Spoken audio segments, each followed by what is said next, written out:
வணக்கம் and welcome back to J Story Box. இன்னைக்கு நம்ம கேட்க போற கதை போகர் கதையோட தொடர்ச்சி தான் வந்து கேட்க போறோம். பாகம் 16. கதைக்குள்ள போகிறதுக்கு முன்னாடி என்னுடைய சேனலை நீங்க இதுவரை சப்ஸ்கிரைப் பண்ணலன்னா சப்ஸ்கிரைப் பண்ணுங்க. அப்படியே மறக்காம பக்கத்துல இருக்க அந்த பெல் ஐகானை பிரஸ் பண்ணுங்க. அப்பதான் நான் சொல்ற கதைகள் எல்லாம் உங்கள் காதுகளுக்கு வந்து சேரும். சரி வாங்க நாம கதைக்குள்ள போகலாம். அத்தியாயம் 56. கூன் விழுந்த அந்த கிழவி மௌனமாய் அமர்ந்திருந்த போகரை சற்று கிளற தொடங்கினாள். என்ன போகரே, என்ன யோசனை? யோசனைதான்.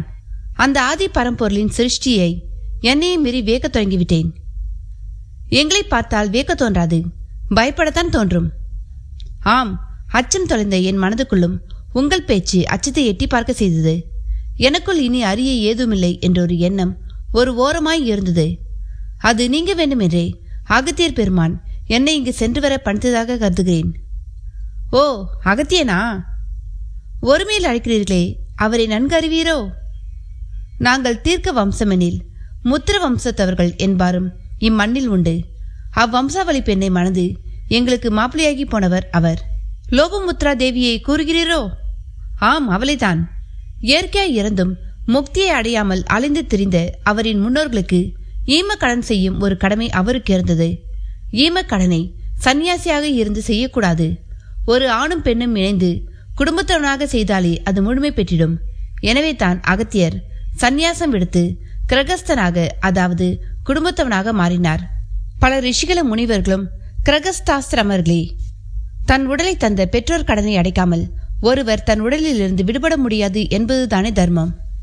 ஆம், சித்த வழி செல்லும் நாங்களும் அதன் பொருட்டும் ஒரு சித்த வம்சாவளி உலகில் தொடர்ந்து வாழ வேண்டும் என்று கருதியும் கிரகஸ்தர்களாகத்தான் உள்ளோம். வம்சாவளிகள் தொடரலாம். ஒரு பிறப்புக்கு 7 பிறப்பெடுத்து கூட வாழ்ந்து விடலாம். ஆனால் ஒரு பிறப்பே 7 பிறப்பின் ஆயுளோடு இருப்பது பெரும் கொடுமை. திரும்ப திரும்ப ஒரே காட்சி, ஒரே வகை உணவு, அதே காற்று, அதே மலை, அதே வானம், அதே மனிதர்கள். மனது மறுத்து போய்விட்டது. அந்த முதுகிழவி சலித்த சடைப்பில் எச்சில் தெரித்தது. நன்றாக புரிகிறது. முதுமை என்கிற ஒன்று இல்லாமற் போனால் இன்னமும் மோசமாக இருக்கும். ஒரு தந்தை என்பவன் தன் மகள் பின் பேர்த்தி, பேர்த்தியின் பேர்த்தி என்று இவர்களை எல்லாமும் மணந்து வாழும் நிலை தோன்றி உறவு குழப்பம் ஏற்பட்டு வம்சம், வழி, வர்க்கம், கோத்திரம், மூலம் என்கிற ஒழுங்கு உடைந்து இந்த உலகில் உட்கார கூட இடம் இருக்காது. எங்கு பார்த்தாலும் மனிதனே இருப்பான். இருப்பதோடு மட்டுமா, இவன் தன் 6ஆம் அறிவால் பிற உயிரினங்களையும் தன் பசிக்காக அழித்துவிட்டிருப்பான். அப்படி ஒரு உலகை கற்பனை கூட செய்து பார்க்க முடியவில்லை என்னால். சரியாக சொன்னீர்கள். எங்களை எல்லாம் பார்த்தாவது மனிதர்கள் மரணத்தை வரவேற்று பழக வேண்டும். மரணம் தான் உண்மையான விடுதலை. வாழ்க்கை சந்தேகமே இல்லாமல் சிறை. நல்லது தாயே, நான் இங்கு மேலும் மூப்படைந்த மனிதர்களை உங்கள் மூலமாகவே கண்டு தெளிந்து இந்த பிராந்தியம் விட்டு நீங்க விரும்புகிறேன். அது சரி, எப்படி இவ்வளவு தூரம் வந்தீர்கள்? உங்கள் பிறவிகள் எங்கே? வரும் வழியில் பனிக்குளிர் தாழாது இறந்து விட்டனவா? இல்லை தாயே, எனக்கு இன்னொரு உயிரின் துணையோ உதவியோ எப்பொழுதும் தேவையில்லை. எனக்கு மட்டுமல்ல, என் போன்ற சித்தன் எவருமே மானுடர்கள் உதவியையோ இல்லை பிற உயிர்கள் உதவியையோ பெரிதும் நாடமாட்டார்கள். நான் என் பொருட்டே இதை கூறுகிறேன். ஒரு பொதுநலம் வேண்டுமெனில் அதில் சிலர் உதவியை கேட்பதில் பிழை இல்லை. இப்பொழுதும் கூட ஒரு பெரும் முயற்சியில் ஈடுபட்டுள்ளேன். அதில் என் சீடர்களும் சில கருமாறர்களும் எனக்கு பெரிதும் உதவியாக உள்ளனர். அப்படி இருக்க நான் எப்படி இவ்வளவு தூரம் பயணித்து வந்தேன் என்றால் அது என் அஷ்டமா சித்தியாலும் மேகமலை குளிகை என்னும் ஒரு மூலிகை பொருளாலுமே. அஷ்டமா சித்தி கேள்விப்பட்டிருக்கிறேன். மணிமா, மகிமா, லகிமா, கரிமா, வசியம், பிரகாமியம், ஈசத்துவம் ஆகிய ஆற்றல்கள் தானே. ஆம், பிராப்தி என்கிற ஒன்றை விட்டுவிட்டீர்களே. நான் இவ்வளவு ஞாபகம் வைத்திருப்பதே பெரிதில்லையா?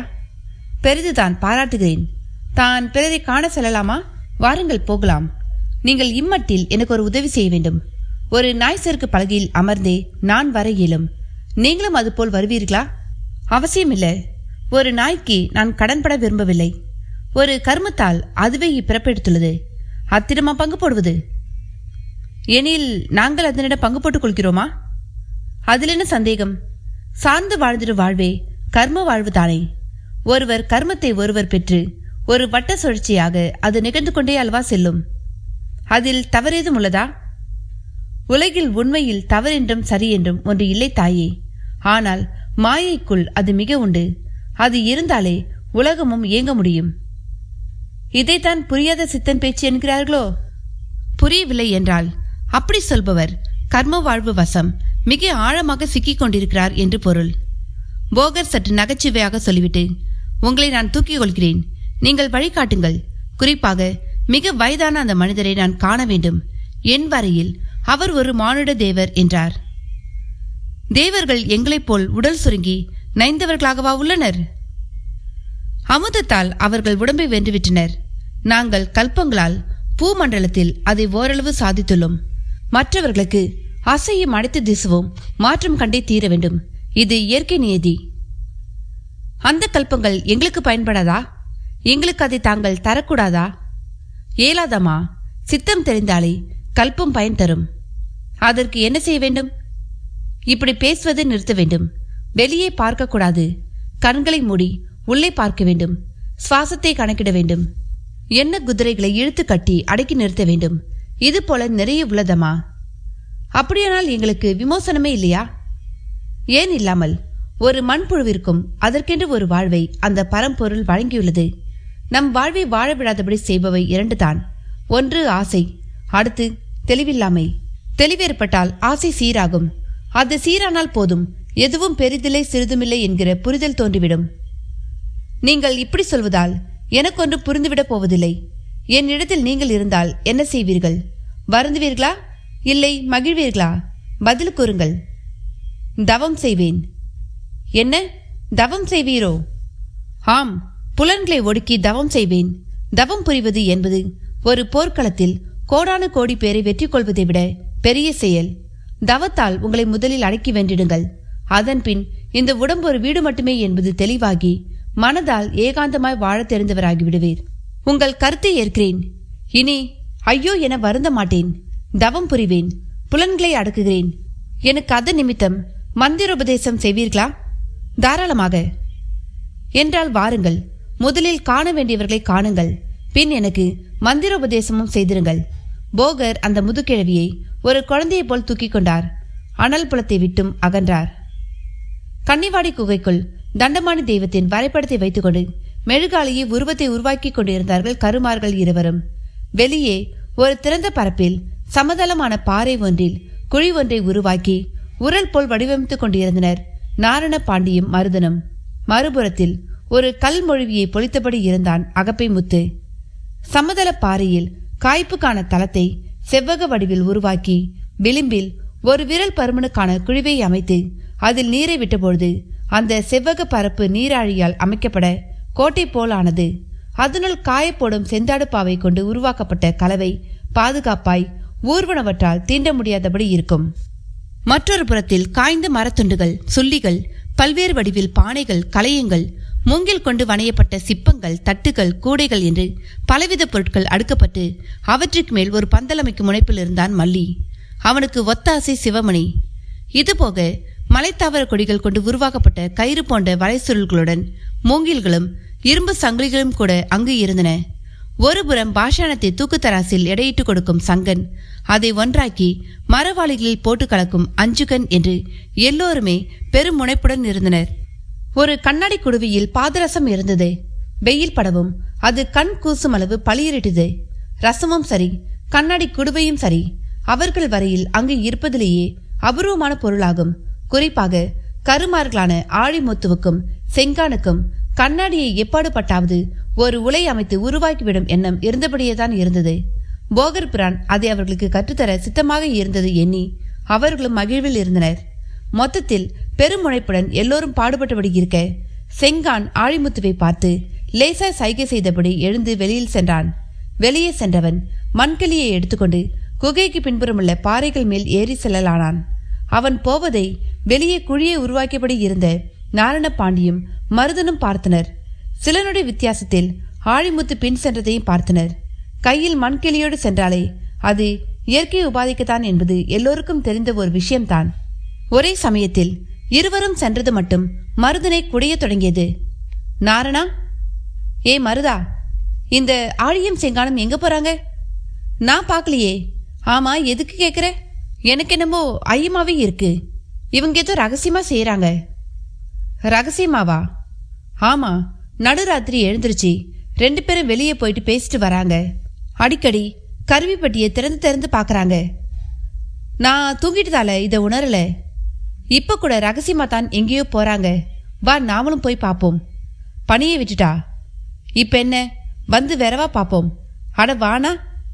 நாரண பாண்டிய மருதனும் கருமார்கள் போன வழியில் பின்தொடர தொடங்கினர். பாறைகள் மேல் ஏறி ஏறி செல்வது நன்றாக தெரிந்ததால் பின்தொடர்வது சுலபமாக இருந்தது. ஒரு போக்காய் போய் குறிப்பிட்ட இடம் ஒன்றில் நின்று பார்த்தபொழுது எங்கும் யாரையும் காணவில்லை. எங்கே போனார்கள்?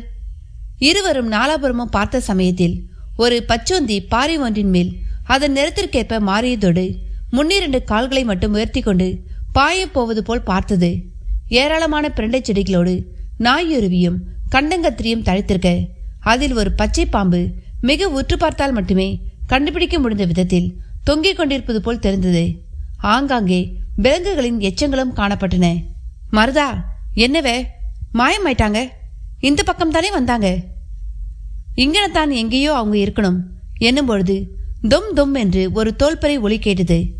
அதைத் தொடர்ந்து ஓம் நமச்சிவாய என்கிற பஞ்சாட்சர ஒலியும் ஒலிக்கத் தொடங்கவும் சப்தம் வந்த திக்கை பார்த்தனர். மெல்லிய ஒரு கை மட்டுமே நுழைய முடிந்த பாறை இடுக்கு வழியே இருந்துதான் சப்தம். முன்பு ஆழிமுத்து நின்று கவனித்த அதே இடம். உள்ளே அவன் அந்த ஜடாமுடி சித்தரிடம் செங்கானை காட்டி ஏதோ பேசியபடி இருக்க மெல்லிய அந்த இடுக்கு வழியே பால் சாம்பிராணி புகையும் ஆவி பறப்பது போல் வெளிப்பட்டு அவர்கள் இருவர் மனதையும் மெய்மறக்க செய்தன. காட்சியின் உச்சமாய் ஜடாமுடி சித்தர் தன் கழுத்தில் கிடந்த ஒரு ருத்ராட்சி மாலையை காட்டி செங்கான் கழுத்தில் போடுவதும் தெரிந்தது. அப்படியே ஒரு பெரும் மான் தோலால் செய்த பை ஒன்றில் தங்க கட்டிகள் இருக்க அதையும் தருவதை பார்க்கவும் இருவரிடமும் மேலும் திகைப்பு. அத்தியாயம் 57.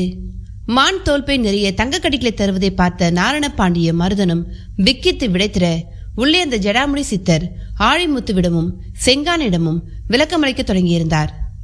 நான் இன்றிரவு விடியற்காலை பிரம்ம முகூர்த்த வேளையில் ஜீவ சமாதியில் அமரப்போகிறேன். சமாதியில் நான் அமர்ந்த சில நாழிகைகளில் என் கபாலம் வழியே உயிரானது பிரிந்துவிடும். என் உடல் யோக உடல், கல்பங்களால் செறிவான உடல். அதை இந்த மண் தின்றுவிடல் ஆகாது. எந்த நிலையிலும் படுக்கை வாட்டில் திசை வழி என் உயிர் பிரிவதும் நன்றில்ல. வானம் பார்க்க நான் அமர்ந்த நிலையில் திசை கட்டியின்றி வான் நோக்கி அது செல்ல வேண்டும். அதுவே உத்தம சன்னியாசிகளுக்கு அழகு. அனைத்திற்கும் மேலாய் யமலோக விசையால் என் உயிர் பிரிவதும் விடுதலை பெற்ற என் போன்றருக்கு அழகல்ல. எனவே நானே என் பிராணனை உயிர் பிரிய வேண்டி தருணம் அறிந்து வலிந்து பிரித்து வெளியேற்றி விடுவேன். இதனை அப்படியே அமர்ந்த நிலையில் பேணுவதால் பிரிந்த உயிரின் ஒரு கூறு முக்தி நோக்கியும் மற்றொரு கூறு இங்கே இருந்து சித்தநெறி சிறந்து விளங்கவும் தேடி வந்து பிரார்த்தனை புரிவோருக்கு உதவி வழிகாட்டவும் செய்யும். எனவே அதன் பொருட்டு எனக்கு நீங்கள் இருவரும் ஜீவ சமாதி எழுப்ப வேண்டும் என்பதை என் விருப்பம். வரும் நாட்களில் சமாதிக்கு வருவோர் உண்டு பசியாறி செல்லவும் அன்னதானமும் நீங்கள் புரிய வேண்டும். அதன் பொருட்டே நான் பரிசோதனை செய்து தங்கமாக்கியதை உங்களுக்கு தந்திருக்கிறேன். வரும் நாளில் சித்த விலாசம் பெற்று விடுதலை பெற்றிட விரும்புவோருக்கெல்லாம் என் ஜீவ சமாதி உற்று துணையாக இருக்கும். என் விதேக ஜீவன் என்னும் சூட்சும உடல் அவர்களுக்கு வழிகாட்டிடும். தினமும் விளக்கெறிவதும் கந்தம் கமழ்வதும் பசியாற்றுவதும் இங்கே பிரதானமாக நிகழ்த்த வேண்டும். மறந்து விடாதீர்கள். அவர் சொன்ன அந்த செய்தி அந்த 2 கருமார்களையும் கண்களை கசிய செய்தது. ஏன் அழுகிறீர்கள்? இப்பதான் உங்களை பார்க்குற பாக்கியம் கிடைச்சது, அதுக்குள்ள போறேன்னு சொல்றீங்களே சாமி. யாராக இருந்தாலும் ஒரு நாள் போய் தனப்பா தீர வேண்டும். ஆனாலும் சித்தனால் மட்டுமே தன் உயிர் பயணத்தை தன் விருப்பப்படி என்னும் இறை விருப்பப்படி நிகழ்த்த முடியும். ஒரு சித்தனுக்கே சிறனாக விரும்புகின்றவன் மரணத்தை கண்டு கலங்குதல் கூடாது. மரணம் ஒரு மாற்றம், அவ்வளவே. நீங்க எவ்வளவு சொன்னாலும் எங்க வரையில சாவுங்கிறது ஒரு பிடிக்காத விஷயங்க. எங்களால அழாம இருக்க முடியாது. அப்படியானால் அழுதுடுங்கள். அழுவது மிகவே நல்லது. அழுவது நல்லதா? என்ன சாமி சொல்றீங்க? ஆமாம்பா, அழுவது மிக நல்லது. கண்ணீர் கங்கை நீருக்கு சமம்பா. அதுவும் உருகினால்தான் பெருகும். இதுவும் நெஞ்சம் உருகினால்தான் பெருகும். அழுவதில் தான் கர்மமும் கறந்து போகிறது. வினைக்கணக்கு நேராகிறது. அழாத மன உறுதி கல்லுக்கு சமம். அழுதிடும் மன இலக்கம் கங்கைக்கு சமம். வாழ்வில் அழுத கட்டங்களை வாழ்வின் அர்த்தத்தை காட்டியிருக்கும். சிரித்த கட்டங்கள் மாயையே கூட்டியிருக்கும். ஜடாமுடி சித்தரின் உபதேச வார்த்தைகள் செங்கானையும் ஆழிமுத்துவையும் வழக்கம் போல வெறிக்க வைத்தது. போகர் சாமி பேச்சும் உங்க பேச்சும் ஒன்னாதாங்க இருக்கு. அவர் நாங்க எதிர்பார்த்த பதில சொன்னதே இல்லை. நீங்களும் சொல்லல. சித்தர்கள் உருவத்தால் மட்டுமே வேறுபடுகிறோம், உள்ளம் ஒன்றுதான். போகட்டும், முருகப்பெருமான் உருவம் எதுவரை வந்துள்ளது? இப்பதான் மெழுகு சிலை உருவாக தொடங்கியிருக்கு. இனி களிமண்ணால் கவசமிடணும், பாஷாணங்களை உருக்கி வார்க்கணும். பக்குவப்படுத்தும் வேலையே இதுல மிக அதிகம். போகன் அசாதாரண காரியம் செய்ய இருக்கிறான். வரும் நாளில் உலகம் முழுக்க மனித சக்தியாலும் சுயம்புவாக தேவ சக்தியாலும் கோவில்கள் அமையும் நிலையில் சித்த சக்திக்கென உள்ள ஒரு கோயிலாக பொதுநீ ஆலயம் திகழும். சக்தியில கூட இப்படி வேற்றுமைகளா சாமி? ஆம், பஞ்சபூதங்களால் இந்த வேற்றுமை உருவாகிறது. நீருக்கு ஒரு சக்தி, நிலத்துக்கு ஒரு சக்தி, நெருப்புக்கு காற்றுக்கு என்று ஒவ்வொன்றுக்கும் ஒரு சக்தி. இதில் பஞ்சபூதங்களை கலந்த சக்தியாக சித்த சக்தி திகழும். சாமி, உங்களையும் நாங்க ரொம்ப தாமதமா சந்திச்சிட்டோம். உங்ககிட்டயும் நாங்க தெரிஞ்சுக்க எவ்வளோ விஷயங்கள் இருக்கு. எல்லாவற்றுக்கும் ஒரு கணக்கு இருக்கிறதப்பா. கணக்கு இல்லாமல் எதுவுமே இல்லை. நீங்க என் அந்திமத்தில் வர வேண்டும் என்பதெல்லாமும் ஒரு கணக்கு தான். போகட்டும், என் வசம் உள்ளதை எல்லாம் ஒப்படைத்து விட்டேன். இதை கொண்டு நான் சொன்னபடி செயல்படுங்கள். ஏட்டினை பாதுகாத்து வைத்துக் கொள்ளுங்கள். என் விதேக சக்தியால் உங்களை வழிநடத்துவதோடு நான் அதையும் பாதுகாத்துடுவேன். இப்ப நாங்க இவ்வளவு தங்கத்தோடு அந்த குகைக்கு போக முடியாது சாமி. இது இங்கேயே இருக்கட்டும். நாங்க ராத்திரி வந்து உங்க விருப்பப்படி சமாதிக்கு குழி தோண்டி உங்க விருப்பப்படி நடக்கிறோம்.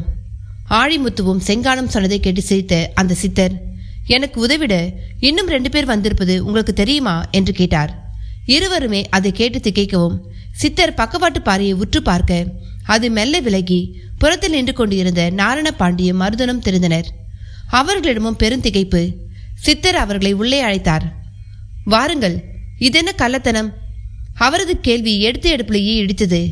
அவர்களும் உள்ளே வந்தனர். திருவென விழித்தனர். கள்ளத்தனம் செயல்பட்டாலே இயல்பு கேட்டுவிடும், தைரியமும் சுருண்டுவிடும். நீங்கள் அதற்கு உதாரணம். சாமி, நீங்க? பதட்டம் வேண்டாம், போகனின் சீடர்கள் தானே நீங்கள் எல்லாம். ஆமாங்க சாமி. கடமையை மறந்து இவர்களை பின்தொடர்ந்தீர்களோ? அது சாமி, நீங்களும் எவரும் அறிந்து கொண்டு விடக்கூடாது என்கிற எண்ணத்துடன் என்னை காண வந்தது தவறு. உங்களிடம் உருவான சுயநலம்தான் இவர்களிடமும் கள்ளத்தனமாய் பின்தொடர செய்துள்ளது. நல்லதை நினைத்தால் நல்லதும், கெட்டதை நினைத்தால் கெட்டதும் என்று எதையே சொல்வர் என்று செங்கானையும் ஆழிமுத்துவையும் பார்த்து சொன்னார் அவர். மன்னிச்சிடுங்க சாமி, இந்த வார்த்தையை பயன்படுத்த தேவையே இன்றி வாழ்பவனை முழுமையான மனிதன். போகட்டும், இந்த கட்டையை சங்கர திகம்பரன் என்று அழைக்கலாம். நான் இன்று சமாதியில் அமர சித்தம் கொண்டுள்ளேன். என் திருவுள்ளத்தை போகனிடம் கூறுங்கள். மற்றவை தானாக நடக்கும். எதையும் எவரிடமும் மறைக்காதீர்கள். வெளிப்படையாக இருங்கள். மறைப்பதால் அது மறைந்து விடாது. இப்பொழுது போய் போகன் சொற்படி வாருங்கள். அந்த ஜடாமுடி சித்தர் நாரணபாணியையும் மருதனையும் பேச முடியாதபடி கட்டி போட்டு விட்டார். அவர்கள் அப்படி திகழ தாங்களும் ஒரு காரணம் என்று ஆழிமுத்துவும் செங்கானும் கூட நினைத்து அவர்களை ஏறிட்டனர். புறப்படுங்கள். உங்களுக்கு எது வாழ்வு என்பது விரைவில் விளங்கட்டும் என்று சொன்னதன் மூலம் அவர்களுக்கு வாழ தெரியவில்லை என்பதை மறைமுகமாக அவர் குறிப்பிட்டதை அவர்களும் புரிந்து கொண்டனர். குகை பகுதி. போகர் பிராணம் ரிஷிய சர்க்கத்திலிருந்து இமயம் வந்து அங்கிருந்து கங்கை நீர் குடத்துடன் வந்துவிட்டிருந்தார். 11 பேரில் 4 பேர் இல்லாததை அவர் உணர்ந்த போதிலும் அதை கேள்வியாக்கவில்லை. மெழுகு சிலை முழுமையடையாமல் இருந்தது. உலை நெருப்பில் புகை பிரிந்து கொண்டு இருந்தது. பாஷான நெடி சடையனை இரும செய்து அவன் அதை கட்டுப்படுத்தியபடியே பாஷானத்தை படுத்தபடி இருந்தான். அவனை அருகில் அழைத்த போகர் உள்ளங்கையை நீட்ட சொல்லி அதில் 2 துளி நல்லெண்ணெயை விட்டு மறு கையால் சூடு பறக்க கசக்கி மோந்து பார்க்க சொன்னார். இருமல் நின்று போனது. உனக்கு ஒவ்வாமை உள்ளது, அதுவே உன்னை வருத்தியது. ஒவ்வாமையிலிருந்து விடுபட உனக்கு ஒரு வழிதான் உள்ளது. புளிப்பு உணவை நீ உட்கொள்ளாதே. உன் உடல் அறுசுவையில் ஒரு சுவையான புளிப்புக்கு எதிரானது. இதை இறுதி வரை பின்பற்று என்றார். சடையனும் தலையசித்தான். அப்பொழுது ஆழிமுத்து, செங்கான், மருதன், நாரணபாண்டி என்கிற 4வரும் குகைக்குள் வந்து போகர் பிரான் இருப்பது கண்டு கை குவித்து வணங்கியவர்களாய் மண்டியிட்டனர். அவர்கள் மண்டியிடவும் லேசாய் சிரித்த போகர், என்ன தவறு செய்தீர்கள் என்று கேட்டார். 4வரின் சார்பிலும் நாராயண பாண்டியை நடந்ததை சொல்லி முடித்தான். விவரமாக எதையும் மறைவின்றி சொன்னான். ஆழிமுத்து மௌனமாக எழுந்து சென்று கருவி பெட்டியிலிருந்து அந்த ஏட்டுக்கட்டை எடுத்து வந்து போகரின் முன் வைத்தான். மற்றவர்கள் முகங்களில் திகைப்பின் ரேகைகள். ஒரு கடமை நிமித்தம் அந்த இடத்தில் கூட ரகசியமாய் சில செயல்பாடுகள் நிகழ்ந்திருப்பதை அவர்கள் துளியும் எதிர்பார்த்திருக்கவில்லை. போகரும் அவர்களிடம் கோபதாபம் கொள்ளவே இல்லை. அருமை சீடர்களே, ஒரு சித்தனுக்கு சீடனாவது மிக கடினம். அதனால தான் என் சகாக்கள் தனித்தும் விழித்தும் இருக்கின்றனர். உங்களைப் போன்ற சீடர்களும் ஆசை பயப்பட்டு தவறான நடத்தைக்கு தள்ளப்பட்டு விடுகிறீர்கள். நீங்கள் இப்படி நடந்து கொண்டது எனக்கும் ஒரு எச்சரிக்கை. பாஷான லிங்கத்தின் சக்தி அவரவர் மட்டத்தில் நிறுவனமாகிவிட்டது. எனவே அந்த லிங்கம் அறையில் நான் சில கட்டுப்பாடுகளை உருவாக்காவிட்டால் முக்தி நெறி என்பது ஆசாபாச வாழ்வின் இச்சாசக்தி நெறியாகிவிடும் என்பதை நான் உங்களால் உணர்ந்தேன். நீங்கள் ஒரு விஷயத்தை கட்டாயம் உணர்ந்தாக வேண்டும், மிக ஆழமாயும் உணர்ந்தாக வேண்டும். பூமியில் வாழப்படும் வாழ்வென்பது அரச வாழ்வாக இருந்தாலும் சரி, ஆண்டியின் வாழ்வாக இருந்தாலும் சரி, ஒன்றுமே இல்லை என்பதே அந்த விஷயம். மரணப்புள்ளியில் நிற்கையில்தான் பளிச்சென்று தெரியும் நாம் வேடமிட்டவர் என்று. ஆம், இது வேடம். போகசித்தன் என் கதாபாத்திர பெயர். இதில் நாம் முனைந்து நடிக்க கூட தேவையில்லை. நம்மை நடிக்க வைக்க காலத்துக்கு நன்றாக தெரியும். இந்த உண்மையை புரிந்து கொண்டால் எதிலும் பற்று வைத்து அதில் சிக்காதிருப்போம். எவ்வளவு பெரிய துன்பம் வந்தாலும் வந்தது போலவே அது போய்விடும் என்றும் நம்ப தொடங்குவோம். உண்மையில் வாழ்வென்பது நாம் வாழ்ந்திடும் மூச்சுவிடும் இத்தருணமேயாம். எனவே தருணத்தை தவற விடாமல் அன்போடும் கருணையோடும் இருப்போம். இதுவே உங்களுக்கெல்லாம் என் எளிய போதனை என்ற போகர் பிரான் சங்கர திகம்பரின் சமாதி யோக நிலைக்கு நாம் துணை நிற்போம். ஒரு மானுட உயிர் தன் மானுட அழுக்குகளை முற்றாக நீக்கிக் கொண்ட நிலையில் திரும்ப பெறவாத ஒரு நிலைக்கு செல்ல உள்ளது.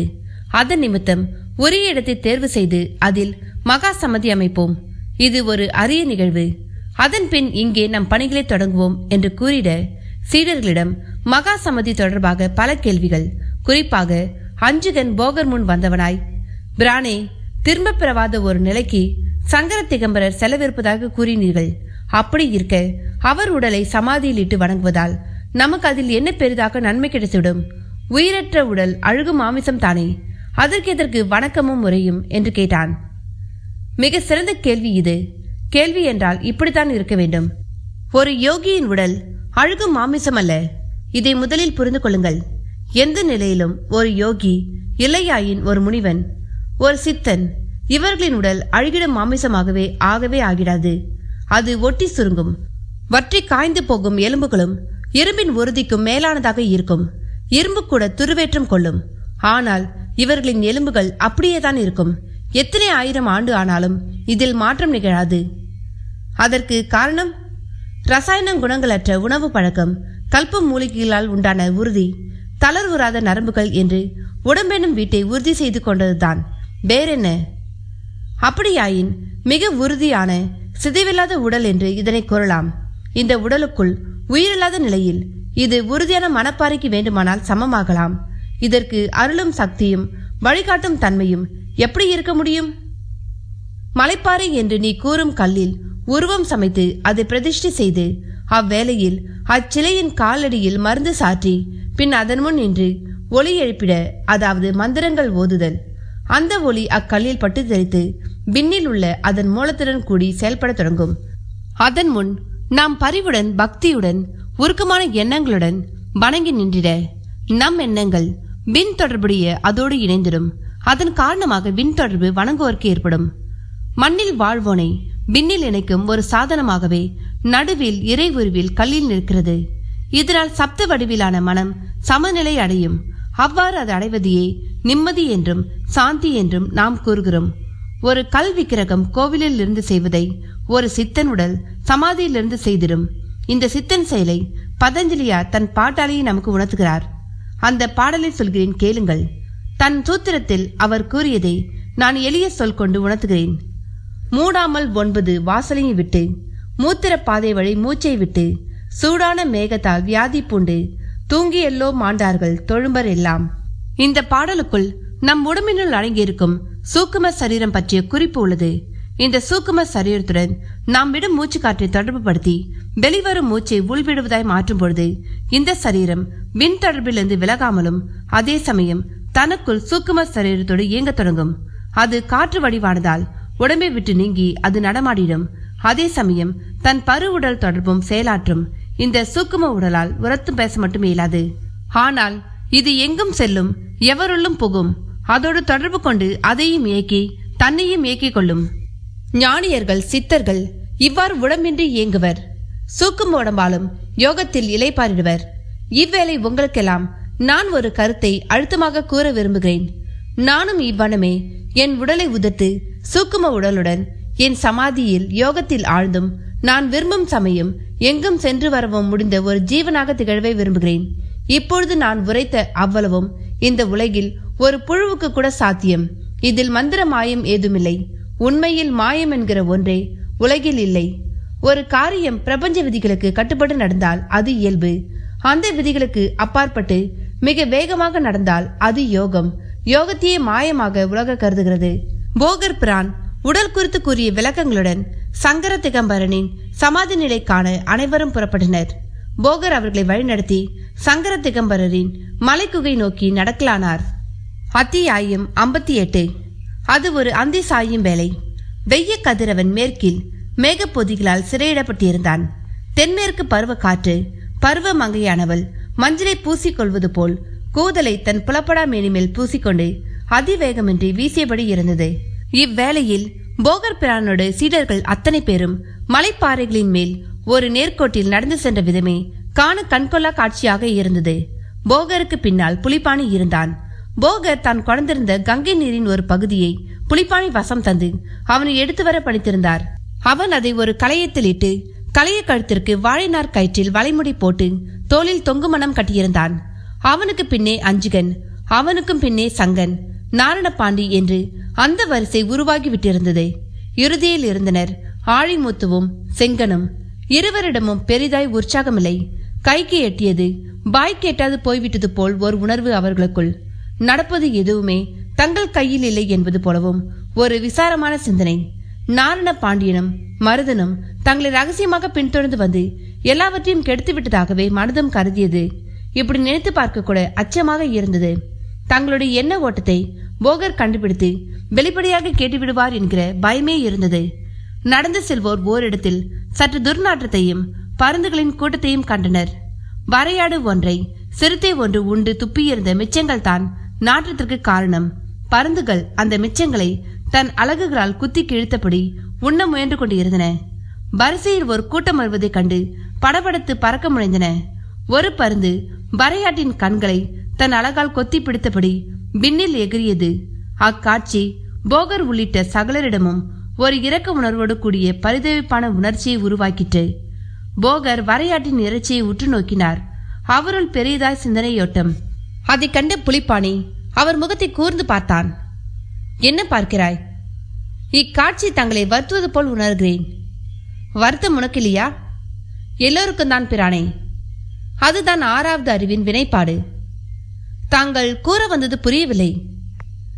நீயும் இன்னமும் வாழ்வை அலசி பார்க்க சிந்திக்கவில்லை என்று எனக்கு தெளிவாக தெரிகிறது. நீங்கள் எங்கே, நான் எங்கே? ஒரு 100 கடந்தவர் நீங்கள். நான் இப்பொழுதுதான் இளமைக்கே வந்துள்ளேன். அதுவும் சரிதான். இக்காட்சி உங்களுக்குள் கேள்விகளை எழுப்பினால் கேட்கலாம். பதிவு செய்து கொள்ள கிழார் பெருமக்கள் இல்லாததுதான் ஒரு குறைபாடு. அக்குறையை நான் போக்குகிறேன். தங்கள் திருவாய் கருத்துக்களை ஞாபகமாய் சிந்தையில் கொண்டு கிழார்களை காண்கையில் அவர்களிடம் கூறிவிடுகிறேன் என்று முன்வந்தான் அஞ்சுகன். உன் நல்விழவை பாராட்டுகிறேன். போகர் தூண்டிவிட கேள்விகள் பிறக்க ஆரம்பித்தன. பிரானே, இப்படி சாதுவான ஒரு ஆட்டை அடித்து கொன்று விழுங்குகிறதே புலி. அதற்கு இறப்புக்கு பின் நரகம்தானே சித்திக்கும். அடடே, இப்படி கூட கேள்வியா? சிறப்பு. அடுத்து, புலி எதனால் ஆடு மாடு போல் தாவர உணவை உண்பதில்லை? இதுவும் நல்ல கேள்விதான். அடுத்து, புலியை பற்றி நான் கேட்க பெரிதாய் ஒன்றுமில்லை. எனக்கு அதன் தோலும் வரிகளும் தான் ஆச்சரியம். ஒரு ஈ எறும்புக்கு கூட துன்பம் தரக்கூடாது என்று எண்ணுகிற ஒரு சன்னியாசி எதனால் புலித்தோல் மேல் அமர்கிறார்? அது சரியா? உச்சம். இது கேள்விகளில் உச்சம். இன்னமும் யாராவது கேட்க விரும்புகிறீர்களா? என்னிடம் ஒரு கேள்வி உண்டு. எந்த ஒரு விலங்கையும் துணிந்து வேட்டையாடி உண்ணும் இந்த புலி எதன் அடிப்படையில் தன் இனப்புலிகளை வேட்டையாடுவதில்லை? இதனிடமும் தாய்ப்பாசம் இருப்பதும் குட்டிகளிடம் அது அன்பு காட்டுவதும் பெரும் வியப்புக்குரிய விஷயம். நமக்கு பல விஷயங்கள் கற்பிக்கப்படுகின்றன. அதற்கென்று எழுத்து மொழியும் உள்ளது. அப்படி எதுவும் இல்லாத இவற்றுக்கு புணர்ச்சி முதல் பாச உணர்ச்சி வரை யார் சொல்லிக் கொடுத்தார்கள்? இது மருதன் கேட்ட கேள்வி. போகர் அவன் அருகே சென்று அவனது குடுமி சிரசை வருடி புன்னகைத்தார். பின், நீ பெரிதாக பேசிட மாட்டாய், பேசினால் சிறிதாக பேசிட மாட்டாய் என்று கூறியவர் மேகம் விளக்கி எட்டி பார்த்த கதிரவனின் மஞ்சள் கிரணங்களை தன் முகத்தில் வாங்கியவராய் ஒரு பாறை மேல் அமர்ந்தார். அப்படியே பத்மாசனமிட்டு கொண்டார். எல்லோரும் ஆங்காங்கே அமர்ந்திடுங்கள் எப்பொழுதும் பொதினை கொட்டாரத்தில் தான் என் போதிப்பிருக்கும் என்று இந்த கன்னிவாடி மலைத்தொடருக்கு அது இடம் மாறியுள்ளது. இங்கே சற்று இளைப்பாறுவோம். எஞ்சான்று மலையுச்சி விரிந்த பார்வையை தரும் பஞ்சபூதங்களோடு நாம் மிக நெருக்கமாகவும் முடியும்.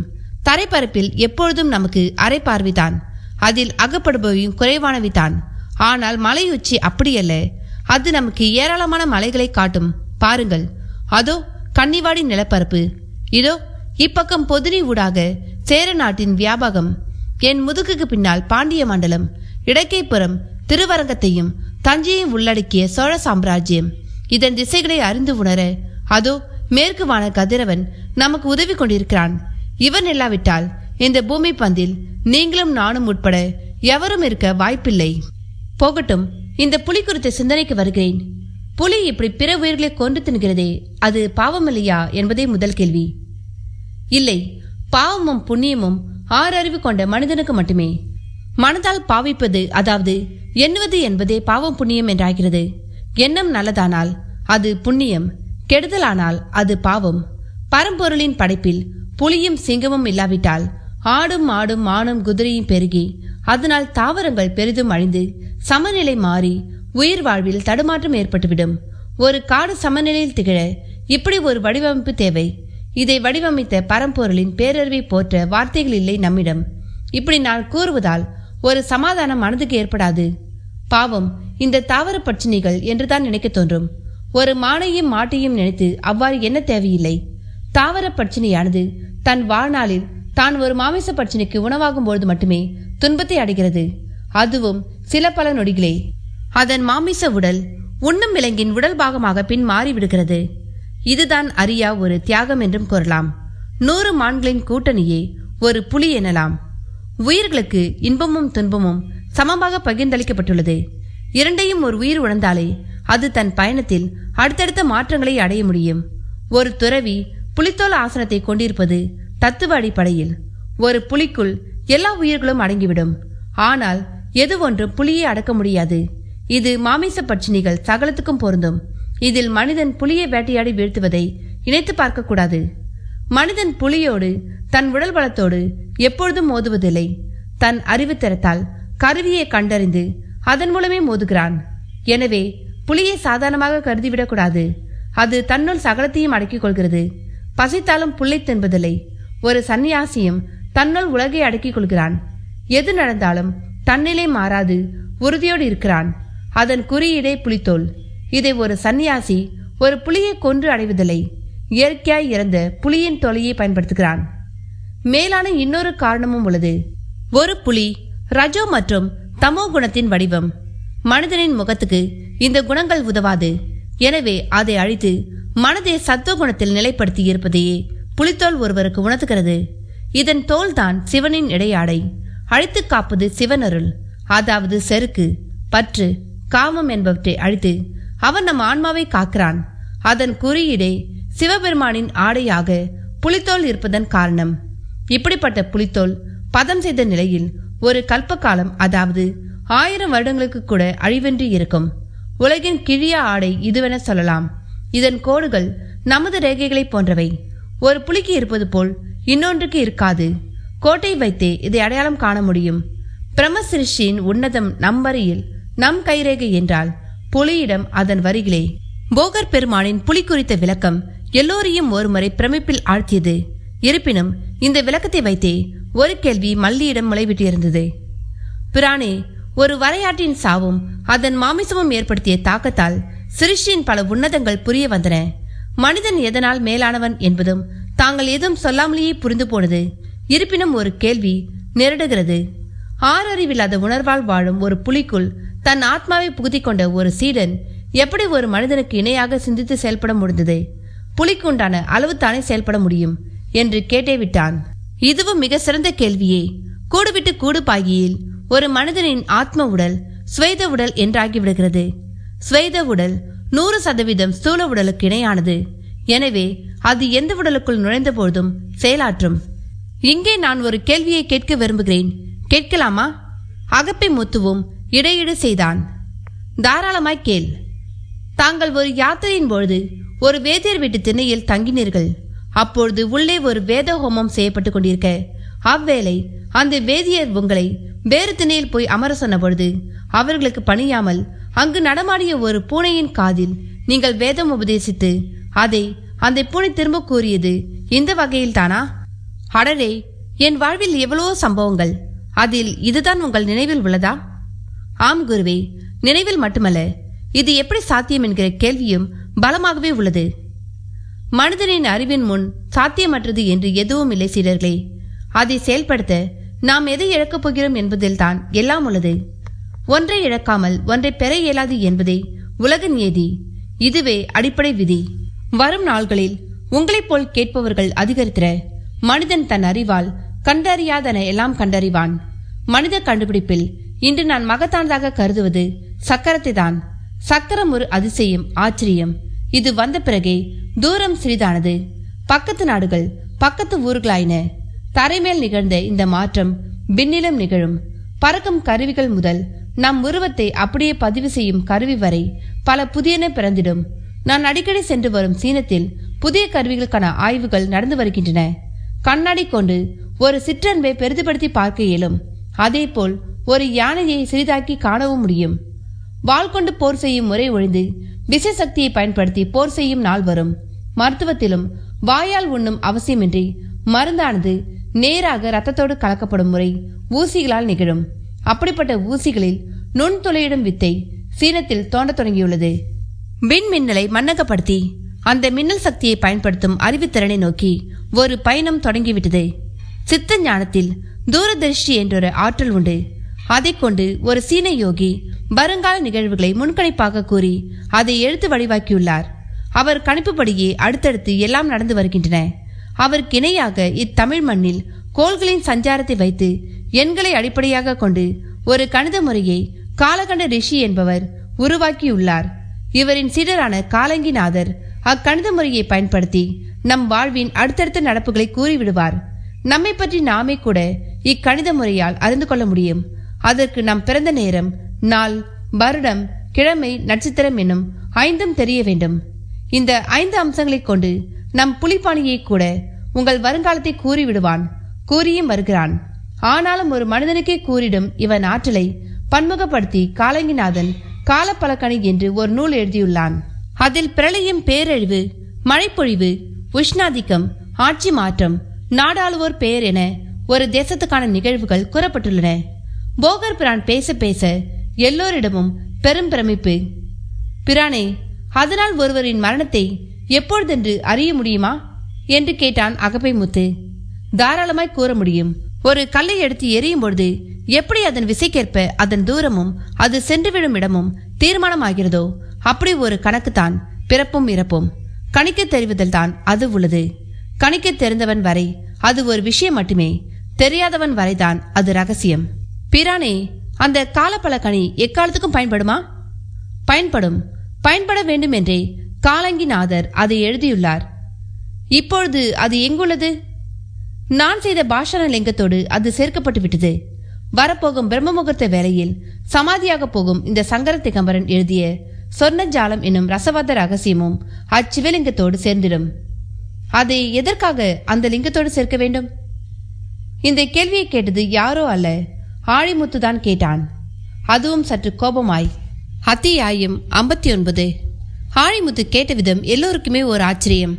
அவன் அமர்ந்த நிலையில் எழுந்திருந்து ஆவேசமாக குரலை உயர்த்தி கேட்ட விதம் அப்படி.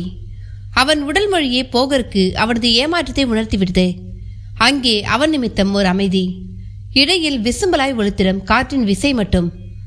உச்சி வானில் இருந்தபடி ஒரு பருந்தும் கீழே பார்த்தபடியே தான் வட்டமிட்டுக் கொண்டிருந்தது. அதன் சிறகிடம் துளியும் அசைவில்லை. அது மிதப்பது போலவும் இருந்தது, பறப்பது போலவும் இருந்தது. அதை எதேச்சையாக பார்த்த மருதன் மனதுக்குள் நம்மால் மட்டும் இப்படி பறக்க முடிவதில்லையே, இம்மட்டில் அப்பருந்தின் சிறகுகள் என்ன அவ்வளோ சிறந்த ஒன்றா என்கிற கேள்வியின் துளிர்ச்சி. இப்படித்தானே மனிதன் ஆய்வுக்குள் புகுகிறான், இறுதியில் கண்டறியாதன கண்டறிகிறான். இப்படி ஒரு சூழலில் ஆழிமுத்துவின் பேச்சால் ஏற்பட்ட அமைதியை போகரே உடைக்கலானார். ஆழி, வா இப்படி. அவனும் அவர் அருகில் சென்றான். நெருக்கமாய் வா. நெருங்கி நின்றான். மண்டியிடு. சற்று தயங்கிவிட்டு மண்டியிட்டான். போகர் அவன் சிரசின் மேல் தன் கரத்தை வைத்து கண்களை மூடி தியானிக்கலானார். அது எதன் பொருட்டு என்று எவருக்கும் தெரியவில்லை. பொதுவாக ஒருவருக்கு தீட்சை வழங்கப் போகும்பொழுது குருவானவர் இப்படித்தான் செய்வார். கைகளின் வழியாக அருள் சக்தியை அலை வடிவில் ஒரு மனிதனின் மூளை உள்ள பாகத்தின் வழியே புக செய்து குழப்பம், கோபம் போன்ற உஷ்ணமான உணர்வுகளை குளிர செய்து பின் அவனை ஆற்றப்படுத்துவது என்பது இதன் மூல நோக்கம். இது போன்ற தருணங்களில் தான் கற்ற பல விஷயங்களையும் சில குருநாதர்கள் உட்புகுத்து விடுவர். அப்படித்தான் ஆழிமுத்து வரையில் போகர் நடப்பதாய் புலிப்பாணி உட்பட எல்லோரும் கருதினர். அதன் பின் ஆழிமுத்துவிடம் பெருமாற்றம். மன்னியுங்கள் குருவே, நான் தேவையே இல்லாமல் பதட்டப்பட்டு விட்டேன் என்று மிக நல்ல தமிழில் அவன் பேசவும் எல்லோரிடமும் ஆச்சரியம். போகரும் நீ கேட்ட கேள்விக்கும் நான் பதில் கூறிவிடுகிறேன் என்று எல்லோரையும் பார்த்தார். எல்லோரும் பதிலுக்கு மிக ஆவலாய் அவரை பார்த்தனர். நான் உருவாக்கிய நவபாஷான லிங்கம் ஒரு அதிசயம். தேவர்களும் அசுரர்களும் அமுதம் கடந்த சமயம் பல அரிய வஸ்துக்கள் வெளிப்பட்டன. உச்சி சிரவஸ் என்கிற வெள்ளை பறக்கும் குதிரை, ஐராவதம் என்கிற வெள்ளை யானை, காமதேனு என்கிற வெள்ளை பசு, சிந்தாமணி என்கிற சிவந்த ரத்தினம், சமந்தகமணி என்கிற சிவந்த ரத்தினம், பாரிஜாதம், கற்பகம் என்கிற பச்சை விருட்சங்கள், சர்வ வண்ணங்களுடன் மகாலட்சுமி தேவி, இறுதியாக அமிர்தத்துடன் தன்வந்திரி பகவான் என்று வெளிப்பட்ட வஸ்துகளுக்கு இணையானது இந்த லிங்கம். அமிர்த கடசலில் வெளிப்பட்டவை விண்ணில் தேவர்களுக்கு உரியவை ஆகிவிட்டன. ஒன்று கூட மண்ணில் இல்லை. அப்படியே ஒரு அதிசயமான வஸ்துவையாவது மண்ணில் வைக்கலாம் என்றால் ஆசை இல்லாத மனிதன் என்று ஒருவன் கூட மண்ணில் இல்லை, இனி இருக்க போவதும் இல்லை. உடனே நீங்கள் என்னை பார்த்து நீங்கள் கூடவா என்று கேட்பீர்கள் என்பது எனக்கு தெரியும். சன்னியாசிக்கும் ஒரு ஆசை உண்டு. தான் எதன் மேலும் பற்று வைத்து விடக்கூடாது என்கிற ஆசைதான் அது. மலையளவு ஆசையை ஒரு புள்ளியளவு ஆக்கலாம். அதுவே இல்லாதபடி செய்யவே முடியாது, செய்ய தேவையும் இல்லை. ஆசைக்கும் பாஷண லிங்கத்துக்கும் என்ன சம்பந்தம் என்றும் கேட்கலாம். இதன் கதிர்கள் ஒரு மனிதனின் கோள்களின் கரங்களை மீறி செயல்பட வல்லவை. 9 கோள்களின் கதிர்களுக்குள் உட்புகுந்து ஒரு மனிதன் விரும்பியதை அளிக்க இது அவன் மூலமே செயலாற்றும். இதன் செயலாக்கத்தை நான் விளக்க வேண்டுமென்றால் புவியீர்ப்பு விசையில் தொடங்கி காற்று வீச்சு, அதன் அழுத்தம், காலப்பொழுது, அதனுள் பரவி கிடக்கும் நட்சத்திர மண்டல ஆதிக்கம், பின் திதி ஹோரை, இவற்றின் குணம் என்று நிறைய பேச வேண்டி வரும். சுருக்கமாக கூறுவதானால் அபூர்வமானவை. அபூர்வமான இறை ரூபத்திடம் இருப்பதே அபூர்வமானவற்றுக்கும் பாதுகாப்பு. எனவே இந்த லிங்கத்துடன் எல்லா ஏடுகளும் இருப்பது என்பது ஒரு சிலையின் மேல் ஆபரணங்கள் இருப்பது போல். அதோடு இந்த சிலையும் இந்த ஏடுகளும் உரிய வேளையில் உலகிற்கு பயன்பட்டு உயிர்கள் தெளிவுறவும் இன்புறவும் காரணமாக இருக்கும். குறிப்பாக சமநிலை என்கிற ஒரு விஷயம் உலகில் உள்ளது. அது தவறும் போதெல்லாம் தடுமாற்றமும் தடமாற்றமும் ஏற்பட்டு மக்கள் துன்புறுவர். இந்த லிங்கமும் ஏடுகளும் அந்த தடமாற்றத்தையும் தடுத்து நெறிப்படுத்தும். அப்பொழுது நானும் ஏதோ ஒரு வடிவில் உடனிருப்பேன் என்று நெடிய விளக்கமே அளித்தார் போகர். நீங்கள் சொல்வதை பார்த்தால் 1000 வருடங்கள் இந்த லிங்கமும் ஏடுகளும் அழிவின்றி இருக்கும் என்பது போல் ஒரு துணை புலப்படுகிறதே என்று கேட்டான் அஞ்சுகன். ஆம், இது ஒரு பரிசோதனை முயற்சியும் கூட. உங்கள் கருத்துப்படி பார்த்தால் உலகில் சமநிலை தவறிட வாய்ப்புள்ளது போலவும் தெரிகிறதே. ஆம், ஏராளமான வாய்ப்புகள் உள்ளன. அதற்கு காரணமாகவும் மனிதனே இருப்பான். அவனது ஆசையை மறைமுகமான காரணமாக இருக்கும். குறிப்பாக மக்கள் தொகை பெருகிடும் பொழுது ஊர்கள் நகரங்களாகும், நகரங்கள் நாடுகளாகும், நாடுகள் கண்டங்களாகும், கண்டங்களே உலகம் என்றாகும். அப்படி ஒரு உலகில் எல்லோரும் சுயநலத்தை முன்வைத்து சிந்திப்பர். அதில் வெகு சிலரே பொதுநலவாதிகளாக இருப்பர். இந்த வெகு சிலரால் தான் உலகமும் நலமுடன் திகழும். அப்படிப்பட்ட வெகு சிலருக்கு இந்த லிங்கமும் ஓடுகளும் துணை நிற்கும். லிங்கம் அருள் வடிவம், ஏடுகளோ பொருள் வடிவம். அப்படி இருக்க எப்படி? அருளும் பொருளும் சமமாய் உள்ளவரை சிக்கல் இல்லை. சமநிலை தவறும் பொழுதுதான் சிக்கல் உருவாகிறது. இதை சற்று விளக்க முடியுமா? நேரமாகிவிட்டது. இருந்தாலும் சுருக்கமாக கூறிவிடுகிறேன். புரிந்து கொள்ள முடிந்தவர் புரிந்து கொள்ளுங்கள். ஒரு ஊர் இருக்கிறது. அதில் 100 பேர் இருக்கிறார்கள் என்று வைத்துக் கொள்ளுங்கள். இந்த 100 பேருக்கும் ஒரே ஊர்க்காரர்கள் என்கிற ஒரு பொருத்தம்தான் இருக்கும். மற்றபடி ஆசாபாசங்கள், விருப்பங்கள், அறிவார்த்தங்கள் எல்லாம் வேறாகவே இருக்கும். இதனால் இவர்கள் எண்ணங்களும் போக்கும் கூட ஆளுக்கு ஆள் மாறுபட்டிருக்கும். இதனால் பொருளாதார பேதம் முதல் உறவுகளின் அமைப்பு வரை எல்லாமே ஆளுக்கு ஆள் வேறுபடும்.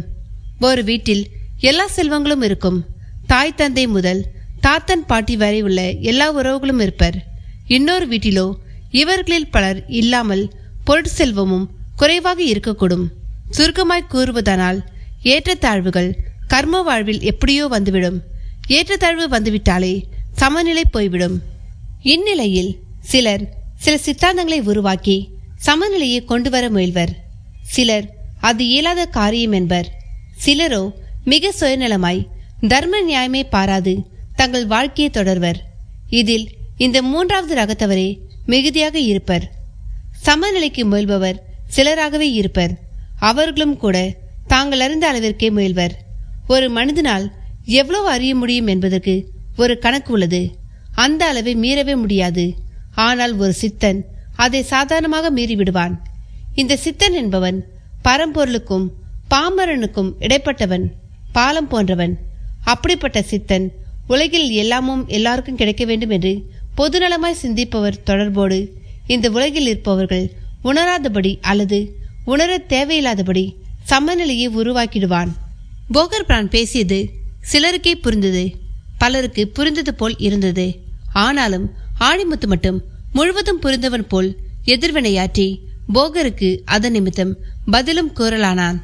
பிரானே, நீங்கள் கூற வந்ததை நான் நன்கு புரிந்து கொண்டேன்.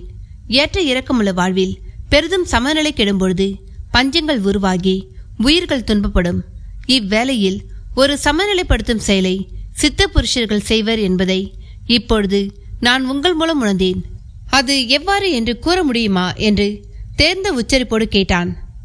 அவனா அப்படி கேட்டான் என்று மீண்டும் எல்லோரும் ஆச்சரியமாக பார்த்தனர். போகரின் தீட்சை அவனை தலைகீழாக மாற்றிவிட்டதையும் அவர்கள் புரிந்து கொண்டனர். ஆழி, நீ விளங்கிக் கொண்டதில் எங்களுக்கு மிகவும் நிறைவு. உன் கேள்விக்கு சுருக்கமாக பதில் கூறிவிடுகிறேன். மழையற்று போவது என்பது முதல் பயிர்கள் விளையாது போவது, அவற்றை பூச்சிகள் அழிப்பது, களவாணியர் பெருகுவது, கொலைகள் மறைவது, அரசியலார் பண்பு கெடுவது என்கிற எல்லாமே சமநிலை தவறியதால் வருபவையே. மனிதனின் பேராசை, அச்சம், குழப்பமான எண்ணங்கள் இவற்றாலேயே இயற்கையும் சமன் கெட்டு தடுமாறும். இவ்வேளை குழப்பத்தை தெரிவித்து அச்சம் போக்கி ஆசை சீரமைத்து இதன் காரணமாய் நிம்மதி பெருமூச்சை அதிகரிக்கும் பொழுது விண்பரப்பும் குளிர்ந்து மழைப்பொழிவு உண்டாகும். 1 கோடி பேருக்கு ஏற்படும் நிம்மதி உணர்வை, அந்த உணர்வின் அலைவரிசையை இந்த பாஷான லிங்கத்துக்கு ஒருவர் ஒருமுறை பூசணை நிகழ்த்தும் சமயம் இது அதனை உருவாக்கி விண்மிசை பரப்பும். இந்த செயலுக்கு சில விருட்சங்கள் பக்கபலமாக இருக்கும். ஒரு விருட்சம் 100 சித்தனுக்கு சமமான வலிமையுடையது என்பதை இவ்வேளை நான் கூறுகிறேன். இப்படி விருட்சங்கள் துணையுடன் உலக நலனை மட்டுமே மனதில் கொண்டு காரியம் மாற்றும் பொழுது மெல்ல சமநிலை சரியாகி எல்லாம் ஒரு கட்டுக்குள் வரும். போகரின் இக்கருத்தை ஓரளவு எல்லோரும் புரிந்து கொண்டனர். பிரானே, ஒரு கேள்வி மட்டும் கேட்டுவிடுகிறேன். உலகமோ மிக பெரியது, இந்த லிங்கமோ மிகவும் சிறியது. இது எப்படி ஒரு சமநிலைக்கு அந்த அளவிற்கு பயன்பட முடியும்? இது ஒரு சிறு ஊருக்கு வேண்டுமானால் பயன்பட்டு மழையை தரலாம் அல்லது வேறு சில பயன்களை தரலாம். நாட்டுக்கும் கண்டத்துக்கும் இது அவ்வாறு தர இயலுமா? இக்கேள்வியை சங்கன் தான் கேட்டான். எந்த ஒரு பயணமும் அதன் முதல் அடியில் இருந்துதான் தொடங்குகிறது. இதற்கு இவ்வளவுதான் பதில். புரிந்து கொள்ள முடிந்தவர் புரிந்து கொள்ளுங்கள். எல்லாவற்றுக்கும் வார்த்தைகளில் பதில் இல்லை. இரத்தமும் சதியுமான அனுபவங்களால் பதில் பெற்றிடுங்கள். ஒரு வரையாட்டின் நசிந்த உடல் நிமித்தம் உருவான நமது தர்க்கம் இறுதியில் நம் நவபாஷான லிங்கம் வரை வந்துவிட்டது. இதில் எனக்கு மகிழ்வே. சரி, நாம் சங்கர திகம்பரின் சமாதி வைபவத்துக்கு செல்வோமா என்று கேட்டிட எல்லோரும் எழுந்து நின்றதோடு முன்போல வரிசையாக போகர் பிரானை தொடரவும் செய்தனர். ஆழிமுத்து அவரை ஒட்டியே நடந்தான். அவன் செயல்பாடு செங்கானை மிகவே யோசிக்க வைத்தது. போகர் தன்னை மட்டும் விட்டுவிட்டு அவனுக்கு மட்டும் ஏதோ விசேஷ சித்தியை தந்துவிட்டது போல் கருதியவன் பொறுக்க மாட்டாமல் அவரை வேகமாக நெருங்கி சென்று, சாமி, என் தலையில கை வச்சு எனக்கும் சக்தி தர மாட்டீங்களா என்று கேட்கவும் செய்தான். அதை கேட்டு சிரித்த போகர், கவலையே படாதே, உனக்கான தீட்சியை சங்கர திகம்பரன் அளிப்பான். நீ அவன் சீடனாகி பெருவாழ்வு வாழப்போகிறாய் என்றார். செங்கானுக்குள் அவர் பேச்சு மழையை பொழிவித்தது போல் இருந்தது. மேற்கு வானில் சூரியனும் அமிழ்ந்து இரவு தொடங்கப் போவதன் அறிகுறிகள். போகர் சங்கர திகம்பரனின் குகை முன் சென்று நின்றவராய் ஓம் நமச்சிவாய என்றார். சீடர்கள் எதிரொலித்தனர். ஓம் நமோ சக்தி என்றார். அடுத்து திரும்பவும் எதிரொலித்தனர். சப்தம் குகைப்புறத்திலிருந்தும் சங்கர திகம்பரரை வெளியே அழைத்து வந்தது. அவரின் சடாமுடியுடன் கூடிய நிர்வாண கோலம் சீடர்களை முதலில் பிரமிக்க செய்தது. தளராத உடல், அதன் மேல் விபூதியின் மின்மினுப்பு, நெற்றி மயத்தில் சக்தி குங்குமம், வட்டத்திகிரியாய் கண்களில் தீச்சன்யம், தாடை முழுக்க முடிக்காடு, வெள்ளிக்கோடு, இப்படியான தோற்றத்துடன். போகனே, நீ இப்படி கூட்டமாய் வருவாய் என்று தெரியும். நீயும் உன் சீடர்களும் வந்ததில் பெரும் மகிழ்வு. என் அந்திமம் உங்களால் சூரியோதயமாக மாறப்போகிறது என்றார் சங்கர திகம்பரர். அத்தியாயம் 60. சங்கர திகம்பரர் சந்தோஷமாக பேசினார். வாழ்வை முடித்துக்கொண்டு விட போகும் துக்கம் அவரிடம் துளியும் இல்லை. எப்படி ஒரு மனிதனால் இப்படி இருக்க முடிகிறது என்கிற கேள்விதான் எல்லோரிடத்திலும். போகர் பிராணம் அவரை நெருங்கி கட்டியணைத்து மகிழ்ந்தார். அப்படியே, திகம்பரா, ஜீவன் முக்தி விஷயத்தில் நீ என்னை முந்திக் கொண்டு விட்டாய். அது என்னை மகிழ்கிறேன். வாழ்க உன் கோற்றம், கிடைக்கட்டும் உனக்கு சாந்தி என்றார். நாம் என்ன தாய் தந்தையற்ற அயோனிகளா? யோனி பிறப்பர்களாயிற்றே. அதனால் 28 பாட்டன் பாட்டி மக்களின் கர்ம கணக்கை தீர்க்க எனக்கு இத்தனை நாளாயிற்று. திட்டமிட்டு பிரம்மச்சரியம் காத்தேன். ஒரு துளி விந்தை கூட என் வாழ்நாளில் உஷ்ணம் கொண்டு செலவிட்டதில்லை. இன்பக் கழிப்பு எதனாலும் என் உடலுக்கு மகிழ்வை தரவும் இல்லை. இப்பொழுது என்னை தூக்கி தீயில் போட்டாலும் இது வெந்து தனிய பல காலமாகும். உடலின் ஒவ்வொரு திசுவையும் வைராக்கியமாக அடக்கி ஒரு உறுதிப்பாட்டை அளித்து விட்டேன்.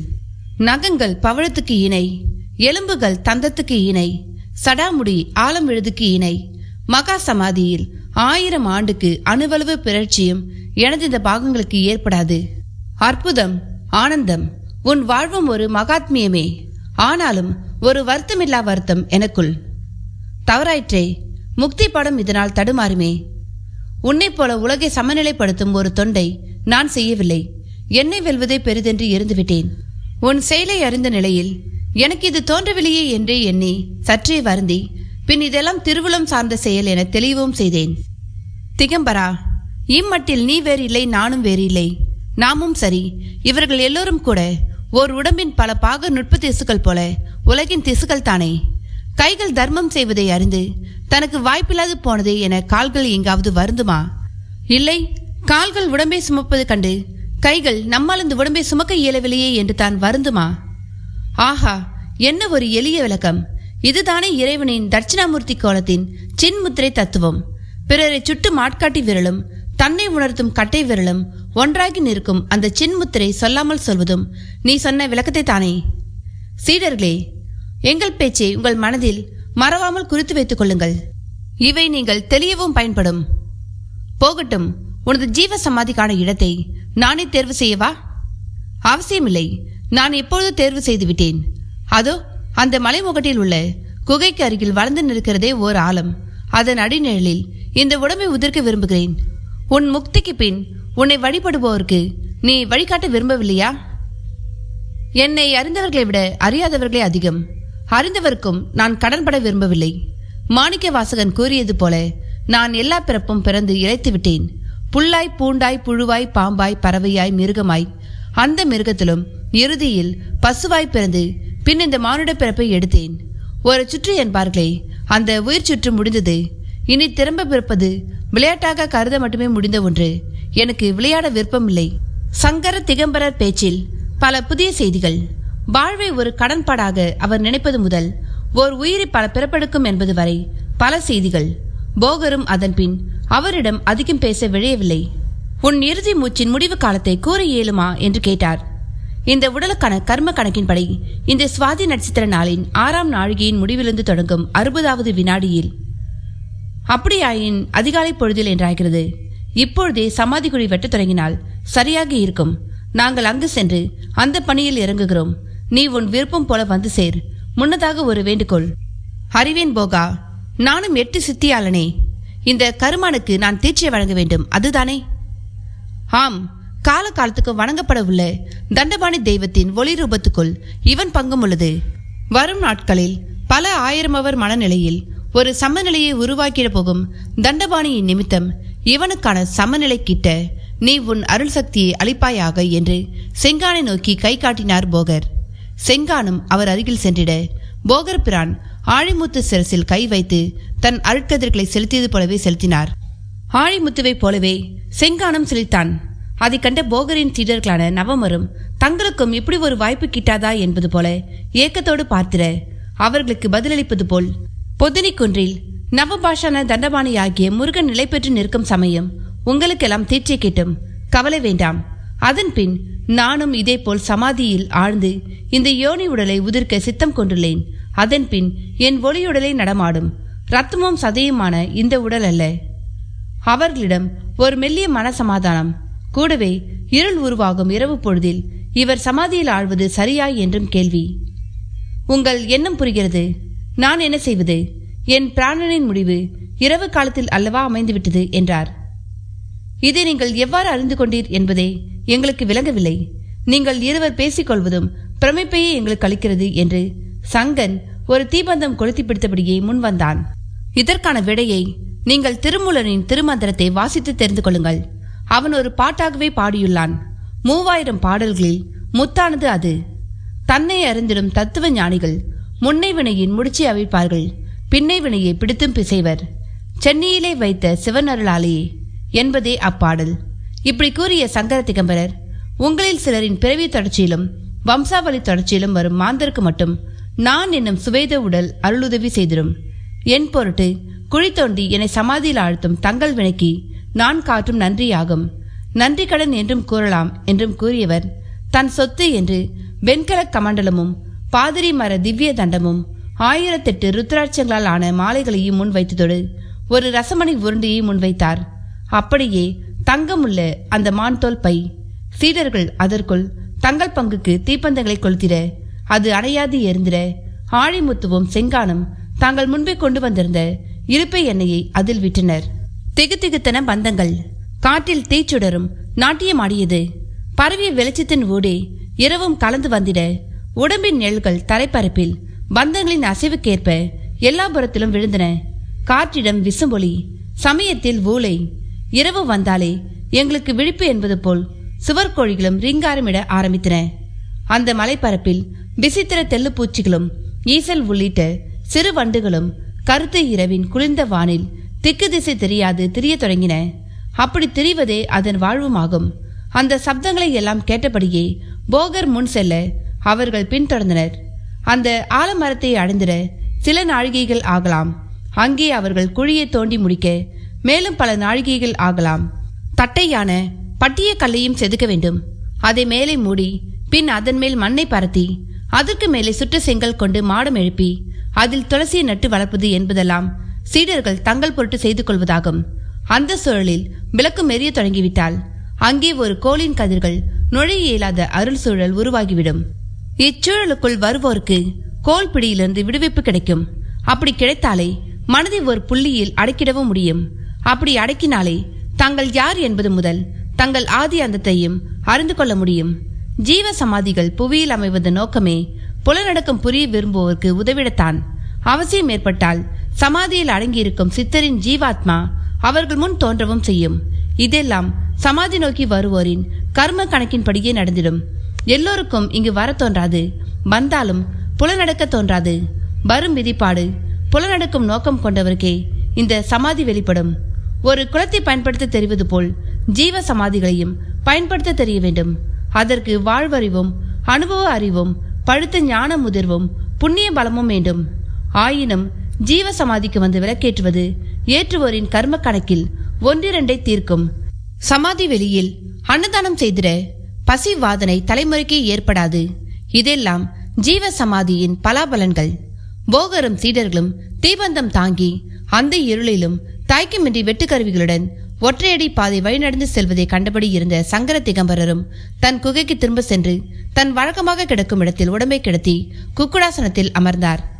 அருகில் ஜோதி விருட்சி இலையால் திரி செய்து ஏற்றப்பட்ட விளக்கு. அதன் புகையில் மூலிகை வாசம். ஒரு பூச்சி கூட அதன் வாச நிமித்தம் அங்கு பறக்கவில்லை. சற்று அருகில் 2 மலை வாழைப்பழங்கள் இருந்தன. அதன் சுவைக்கு மட்டும் நாவுக்கு அலுப்பு ஏற்படவே இல்லை. தோலை உரித்துவிட்டு பழத்தை சுவைத்தார். இறுதி உணவு, இறுதி சுவை. அப்படியே கண்களை மூடியவர் தான் விடும் 12 அங்குல சுவாசத்தை மெல்ல குறைத்து ஓர் அங்குல அளவில் நிறுத்தி சிலை போல அமர்ந்து விட்டார். குக்குடாசன சிலை. நவம்பர் 9 பேரும் வெகு அழகாய் 9 அடி ஆழத்துக்கும் 9 அடி அகலத்துக்குமாக தோன்றிய சதுர குழியில் மிக சரியாக 9 அடிக்கு கீழே கற்பாறை. முயன்றாலும் இனி தோண்ட முடியாது. ஒருபுறம் செங்கானும் ஆழிமுத்துவும் 10 அடி நீள அகலத்துக்கு ஒரு சதுர பாறையை 2 அங்குல தடிப்பில் செதுக்கி முடித்திருந்தனர். இது போன்ற பணியை பகல் பொழுதில் செய்தால் கூட 3 நாட்களாகும். ஆனால் இங்கே ஓர் இரவின் சில மணி நேரத்தில் அவர்கள் சாதித்திட தோண்டி எடுத்த மண்ணானது ஒருபுறம் குன்று போல குவிந்திருந்தது. அவர்களில் எவரிடமும் பெரிதாக களைப்பும் இல்லை.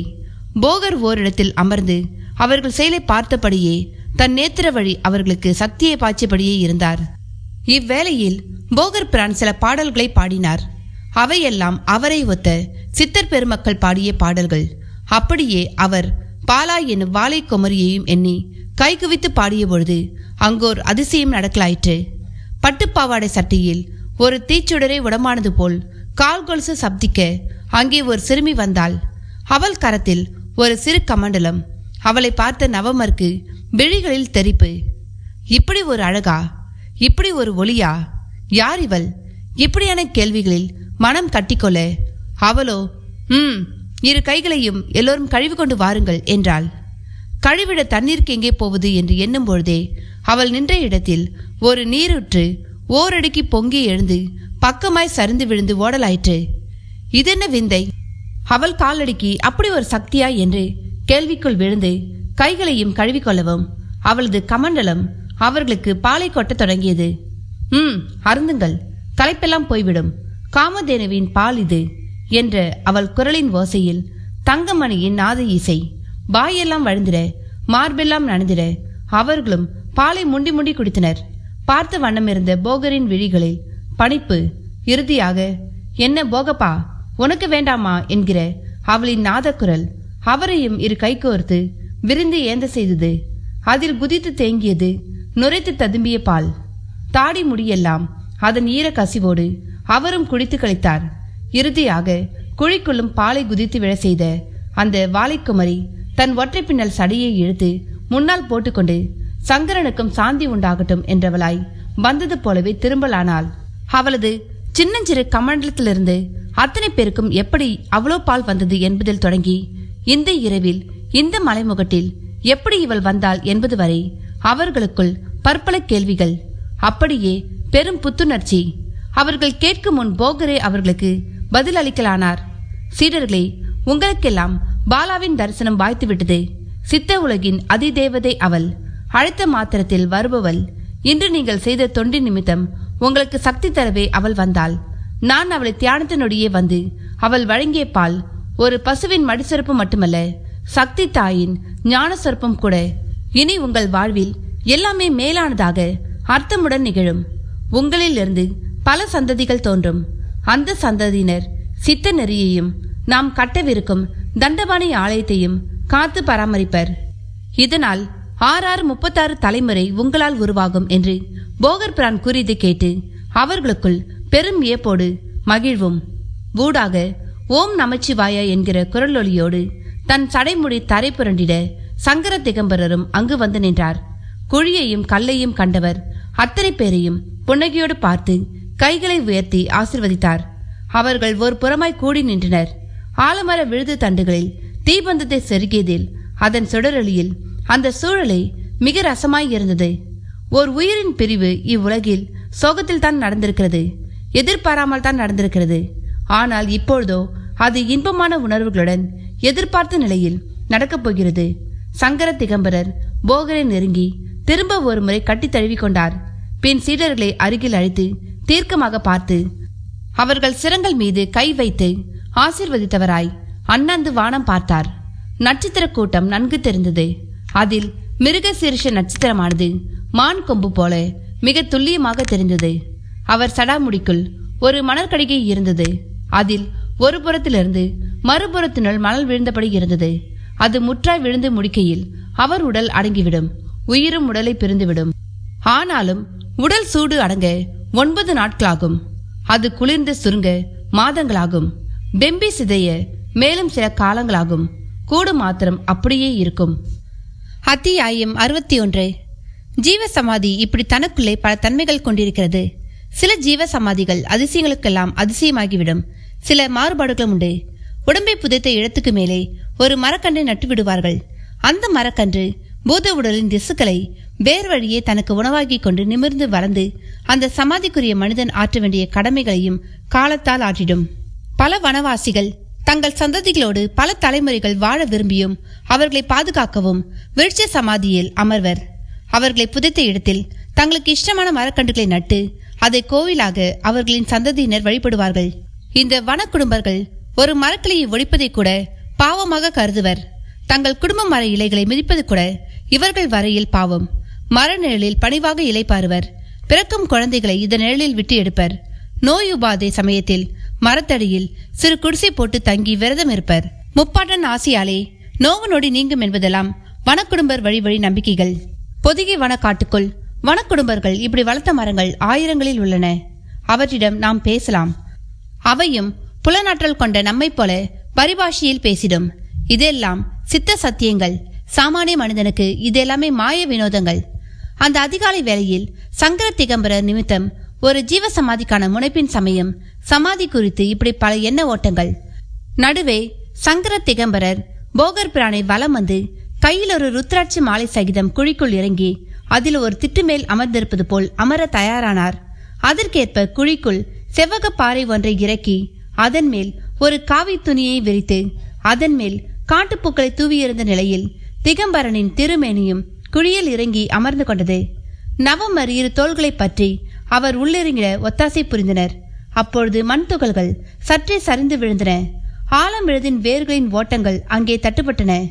ஓர் அதிசய காட்சியை காணும் ஆவலோடு தீபந்தத்தை நெருக்கமாய் பிடித்துக்கொண்டு எல்லோரும் அடுத்து நடக்கப் போவதை காண தயாராயினர். கீழே பாலா வார்த்து சென்ற பாலின் ஈரம் திகம்பரர் காலில் பட்டு பிசுபிசுத்தது. பக்கவாட்டில் உள்ள இடத்தில் அவரது கமண்டலம், தண்டம் மற்றும் அவர் வாழ்நாள் முழுக்க தரித்திருந்த ருத்ராட்ச மாலைகள் வைக்கப்பட்டன.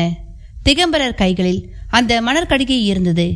இது தன் இறுதி துளிகளை இழக்க இருந்த நொடி அண்ணாந்து பார்த்துவிட்டு கையில் இருந்த ருத்ராட்சத்தை உருட்ட தொடங்கினார்.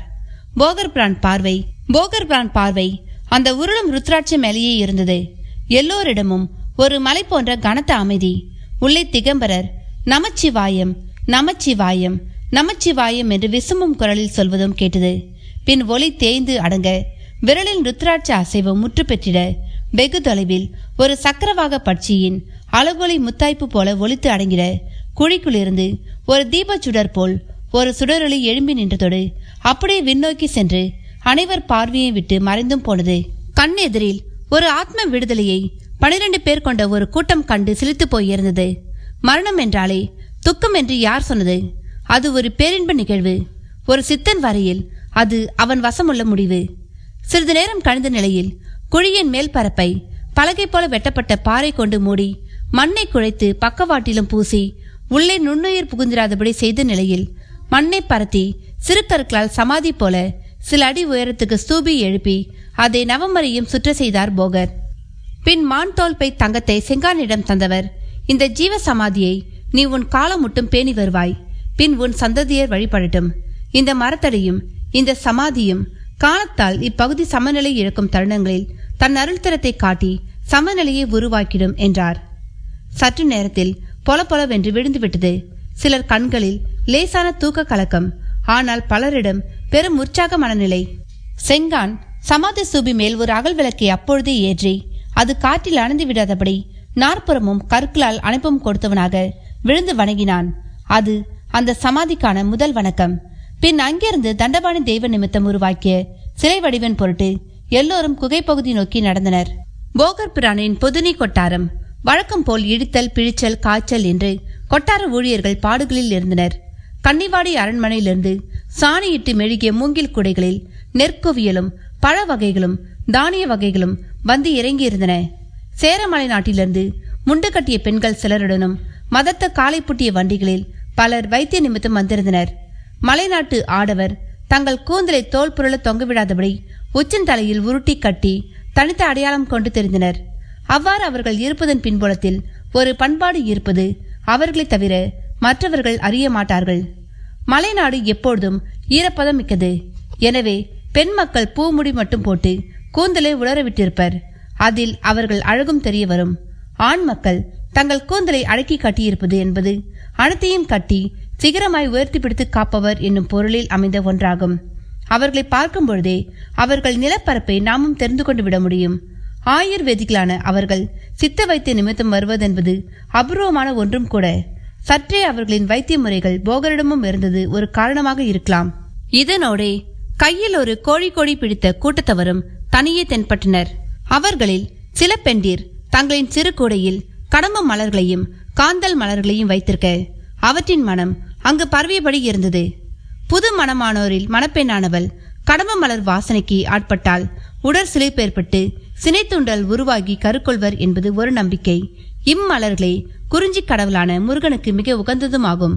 இவ்வேளை பார்த்து அங்கு வந்த கிழார்கள் அக்கூட்டத்தவரை நெருங்கி அவர்களின் தலைவன் போல் கையில் ஒரு பெரும் தண்டகோளுடனும் வேல் கம்புடனும் காட்சி தந்த முத்தப்பன் என்பவருடன் இணக்கமாக பேச தொடங்கினர்.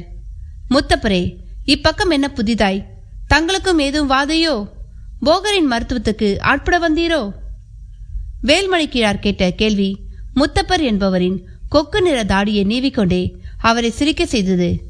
உடன் வந்திருந்த சூரவேலன் என்பவர், உபாதை காரணமாக வருவோர் இப்படியா கோழிக்கொடியோடு வருவோம் என்று திரும்ப கேட்டார். ஆமல்லவா, கையில் ஒரு கோழிக்கொடி, பருத்தி ஆடியில் பசலை சாற்றை ஒற்றி எடுத்து வரைந்த கோழி வடிவ கொடி முருக வழிபாடுடையோர் கொண்டாட்டத்தை குறித்திடும். தாங்களும் குறிஞ்சி தெய்வமான முருகனை குலக்கடவுளாக வணங்கி வருபவர்கள்தான். அதனாலேயே வேலும் தண்டக்கோளுமாக வந்துள்ளீர். ஒருவேளை ஆவினன் குடிக்கு சென்று வழிபாடு நிகழ்த்திவிட்டு வருகின்றீரோ? அருணாச்சல கிழார் இப்படி கேட்கவும் அக்கூட்டத்தில் இருந்த படையப்பன் என்பவன், ஆக மொத்தம் நாங்கள் இங்கு வந்தது எதற்கு என்று தங்களால் யூகிக்க இயலவில்லை என்று கூறிடும் என்று கேட்டான். போகர் பிரானை ஒருவர் காண எதற்கு வருவர்? போகர் சித்த புருஷர். சித்த தரிசனமே வாத விளக்கு தானே. ஏன் வேறு இலக்கு இருக்கக்கூடாதா? என்ன அது? பிரான் அவர்கள் பாஷாணத்தில் எங்கள் தெய்வத்தை செய்ய போகிறாராமே. ஓ, அவ்விஷயம் உங்கள் வரை பரவிவிட்டதா? நாங்கள் என்ன அந்நிய நாடு நகரங்களெல்லாம் இருக்கிறோம்? காடும் காரணியும் அதன் பாடும் தானே எம் கடப்பாடு. இந்திரனால் உருப்பெற்ற எங்களுக்கும் அந்த இந்திரனின் மருமகனான முருகன் அல்லவா இஷ்ட தெய்வம். உண்மை, உண்மை, பேருண்மை. இது எனக்கு இவ்வேளை தோன்றவில்லை, மன்னித்து விடுங்கள். போகர் பிரானின் முருக வார்ப்பால் தங்களுக்கெல்லாம் மகிழ்ச்சி தானே? அதில் என்ன சந்தேகம்? ஆயினும் எங்கள் முருகன் பேரழகன், அமுதன். முருக பேரிலேயே மல்லின வல்லின இடையின மெய்யோடு ஊ என்னும் உயிரெழுத்தும் கூட பெற்று உயிர்மெய்யாய் விளங்கி உயிர்களுக்கெல்லாம் இன்பம் அளிப்பவன். அவனை போய் பாஷாணங்களான விஷயத்திலா செய்வது? ஓ, உங்களுக்குள் இப்படி ஒரு ஐரவமோ? ஏன், தங்களுக்கு இல்லையோ? இல்லை, இல்லவே இல்லை. காரணம்? நாங்கள் அதன் காரணத்தை போகர் பிரானிடம் கேட்டு தெளிவடைந்தவர்கள். நாங்களும் தெளிவு பெறவே அவரை காண வந்தோம். வழியில் ஆவினன் குடியில் வழிபாடு நிகழ்த்தி வெறியாட்டமும் நிகழ்த்தி மகிழ்ந்தோம். வேலன் வெறியாடலோ? அடடே, அதை காண கண்கோடி வேண்டுமே. என்றால் இம்முறை புயலோடு கூடிய கனமழை உறுதி என்றும் கூறும். அதில் என்ன சந்தேகம்? கடந்த ஈராண்டில் 4க்கு அரை மடங்கு மழைப்பொழிவு குறைந்ததால் எங்களுக்குள் பலத்த சிந்தனை. எப்பிழை இக்குறைக்கு காரணம் என்பதில் எங்களிடையே பலத்த தர்க்கவாதங்கள். நீத்தார் சடங்குகளில் நாங்கள் அறிய பெரும் குறை வைக்கவில்லை. மனசடங்குகளிலும் மனமுறிவோ மன்றாடல்களோ எங்களுக்கு தெரிந்து எவரிடமும் இல்லை. மூத்தோரிடமும் அலட்சியங்கள் இல்லை. மாமிச பட்சணங்களை கூட நிவேதமாக்கியே செய்தோம். எங்கும் விதிமீறல் இல்லை. தைப்பொங்கலிலும் காலை போர்தலிலும் உழவு தொழுகையிலும் நாங்கள் அறிய ஒரு குறைவில்லை. தளபதி முதல் தலையாரி வரை அவரவர் கடமையை அவரவர் செய்து வரும் நிலையில் கல்வர் பயமும் இல்லை.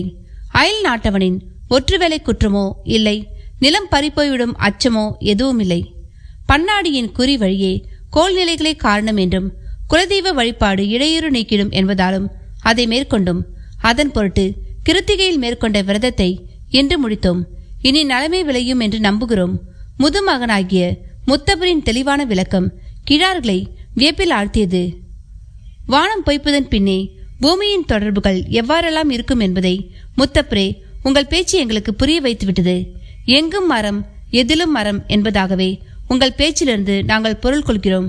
அறம் சார்ந்தோருக்கு தெய்வமும் விண்ணின்றி இறங்கி ஊழியம் செய்யும் என்கிற தர்ம வாக்குப்படி உங்கள் நம்பிக்கைகளும் வீண் போகாது என்று நம்புகிறோம். சரியாக சொன்னீர். இதன் பொருட்டே எங்கள் மடத்துக்கு அறமடம் என்றே பெயரிட்டுள்ளோம். இந்திரன் எங்கள் தலைவன், முருகன் எங்கள் இறைவன், தர்மம் எங்கள் கொள்கை, உழைப்பு எங்கள் உயிர் மூச்சு. எல்லோரும் இன்புற வாழ வேண்டும் என்பதே எங்கள் பொதுவான வழிபாடு. வழிபாடும் கூட அதுவே. உச்சம் உச்சம், இமய உச்சம். நன்றி. பாஷாணத்தால் எதற்காக எங்கள் அழகனை செய்கிறார் போகர் பிரான்? காரணத்தை அறிவோம் என்றீர்களே, கூறுவீர்களா? போகர் பிரான் அதன் நிமித்தம் கன்னிவாடி குகை பரப்பில் உள்ளார். அவர் அநேகமாய் சில நாழிகைக்குள் இங்கு வரக்கூடும். நீங்கள் அவரிடமே கேளுங்கள், அவரே விளக்கமாக கூறிடுவார். அவர் விரும்பினால் வேலெடுத்து கார் சலங்கை கட்டி எங்கள் இளஞ்சிங்கங்கள் வேலன் வெறியாட்டத்தை அவர் முன் ஆடி காட்டவும் சித்தமாயுள்ளோம். அதை காண நாங்களும் ஆவலாக உள்ளோம். அவர் வரும் முன் தாங்கள் அடுமனை பக்கம் சென்று உணவருந்தி வாருங்கள். வேலை தவறி உணவருந்துவது, பசியோடு ஒருவர் ஈர்ப்பது, இதெல்லாம் போகர் பிரானுக்கு பிடிக்காத விஷயங்கள். நல்ல விதிப்பாடு. ஆயினும் நாங்கள் குருவின் இடத்தில் இருக்கும் அவரை வழிபடாமல் உணவு உண்ண செல்வதை விரும்பவில்லை. அவர் வரும் வரை காத்திருந்து எங்கள் காணிக்கைகளை வழங்கிய பின் அது குறித்து சிந்திப்போம். முத்தப்பர் சொன்ன பதிலில் அக்கூட்டத்தவர் கொள்கையும் அவர்களின் தெளிவும் உறுதியும் மின்னியது. கிழார் மூவருமே அது எண்ணி நெஞ்சகத்தில் விம்முதல் கொண்ட பொழுது ஒருவித மூலிகை வாசம் கமழ்ந்திட தன் கொட்டார குடிசைபுலத்தின் அரைவட்ட வாசல் வழியே போகர் பிரான் வர தொடங்கியிருந்தார். அவரை கண்ட மலைநாட்டவர் முதல் மல்லர் வரை சகலரும் போகர் வரவும் வந்திக்க தொடங்கினர். கும்பிடுதோம் ஆண்டே, கும்பிடு சாமி, வந்தனம் சித்தபிரபு, நமஸ்காரம், இப்படி பலவித விழிப்புகள். சிலர் மண்டியிட்டு மண்ணில் நெற்றி பட தொழுதனர். போகர் பிரான் சகலரையும் ஒரு சுற்று பார்த்து முடித்தார். பின் உள் சென்று திருவோட்டு கப்பரையை கொண்டு வந்து அதனுள் கிடக்கும் கொட்டாரத்து மருத்துவ விபூதியை எல்லோருக்கும் நெற்றியில் பூசிவிட்டதோடு வாயை திறக்க சொல்லி ஒரு சிட்டிக்கை தூவி விழுங்க சொன்னார். இதிலேயே 3 வீச வாதை ஓடிடும். இதெல்லாம் அன்றாடங்கள், பிறகே பேச்சும் இதர செயல்பாடுகளும். அந்த அன்றாட செயல்பாடு முடியவும் போகரும் பேச ஆரம்பிப்பார். அவ்வேளை எவரும் தாங்கள் வந்த நோக்கத்தை கூற தேவையே இன்றி சில சமயங்களில் போகரே தன் அஷ்டமா சித்தாற்றலால் அவர்கள் உள்ளக்கடங்கை தெரிந்து கொண்டு பேசுவார். இப்பொழுதும் அதுபோல பேசத் தொடங்கினார். முருகப்பெருமானின் நேயமிகு பக்தர்களே, அழகன் முருகனுக்கு எதற்கு பாஷாணத்தில் வடிவம்? பாஷாணம் என்பதும் படு விஷமாயிற்றே. அவனோ அமுத சுரபி. ஒரு அமுத சுரபி விஷமாவதா என்று கேட்டு கலங்கி போய் கிடப்பவர்களே, நன்கை கேட்டுக்கொள்ளுங்கள். பாஷாணங்கள் என்பவை விஷமே. அதிலும் மேலெழுந்த வாரியாய் இல்லாத கடுமையான விஷங்களே பாஷாணங்கள். ஆனால் அவை சரியான விகிதாச்சாரத்தில் கூடிடும் பொழுது அமுதமாகிவிடும். இது ஒரு வேதிவினை. இந்த வேதிவினை செயல்பாடு இப்பொதினை சார்ந்த சேர சோழ பாண்டிய மண்டலத்தையே ஒரு தனித்தன்மை மிக்க நாடாக மட்டுமின்றி யுத்தம், பூகம்பம், ஊழி என்று எதனாலும் பாதிப்புக்குள்ளாகாத ஒரு நாடாக நிலைக்க செய்வதோடு 1000 ஆண்டுகளுக்கு இது தன்னை வணங்குவோரையும் ஆரோக்கியமானவர்களாக்கி நேர்படுத்திட உள்ளது. ஒரு படி மேலே போய் சொல்கிறேன், சித்த நெறியை இதுவே தாங்கி பிடித்து நிற்கும். தன்னை அறிய விழைவோர்க்கு என் தண்டபாணி ஞான குருவாய் விளங்கி அவர்களின் லாடத்தை விழிக்க செய்வான். அதனாலேயே இச்சைக்குரிய குமரனை பிச்சைக்குரிய ஆண்டியாக ஆக்கி அறிவு தெளிவே பெருஞ்செல்வம். அடுத்தொரு பிறப்பில்லாமையே நல்வரம் என்கிற 2 நல்குகிறவனாய் உருவம், வடிவம், தத்துவம் என்கிற 3லும் முயன்று வருகிறேன் என்று பதிலை கூறிடவும் அவர்களிடம் சிலிர்ப்பு. அத்தியாயம் 62. போகர் பிரான் முருகப்பெருமானை நவபாஷாணத்தில் செய்வதன் காரணத்தை கூறியதிலிருந்து மன்னர் தலைவரான முத்தப்பரிடம் சில கேள்விகள் துளிர்விட்டன.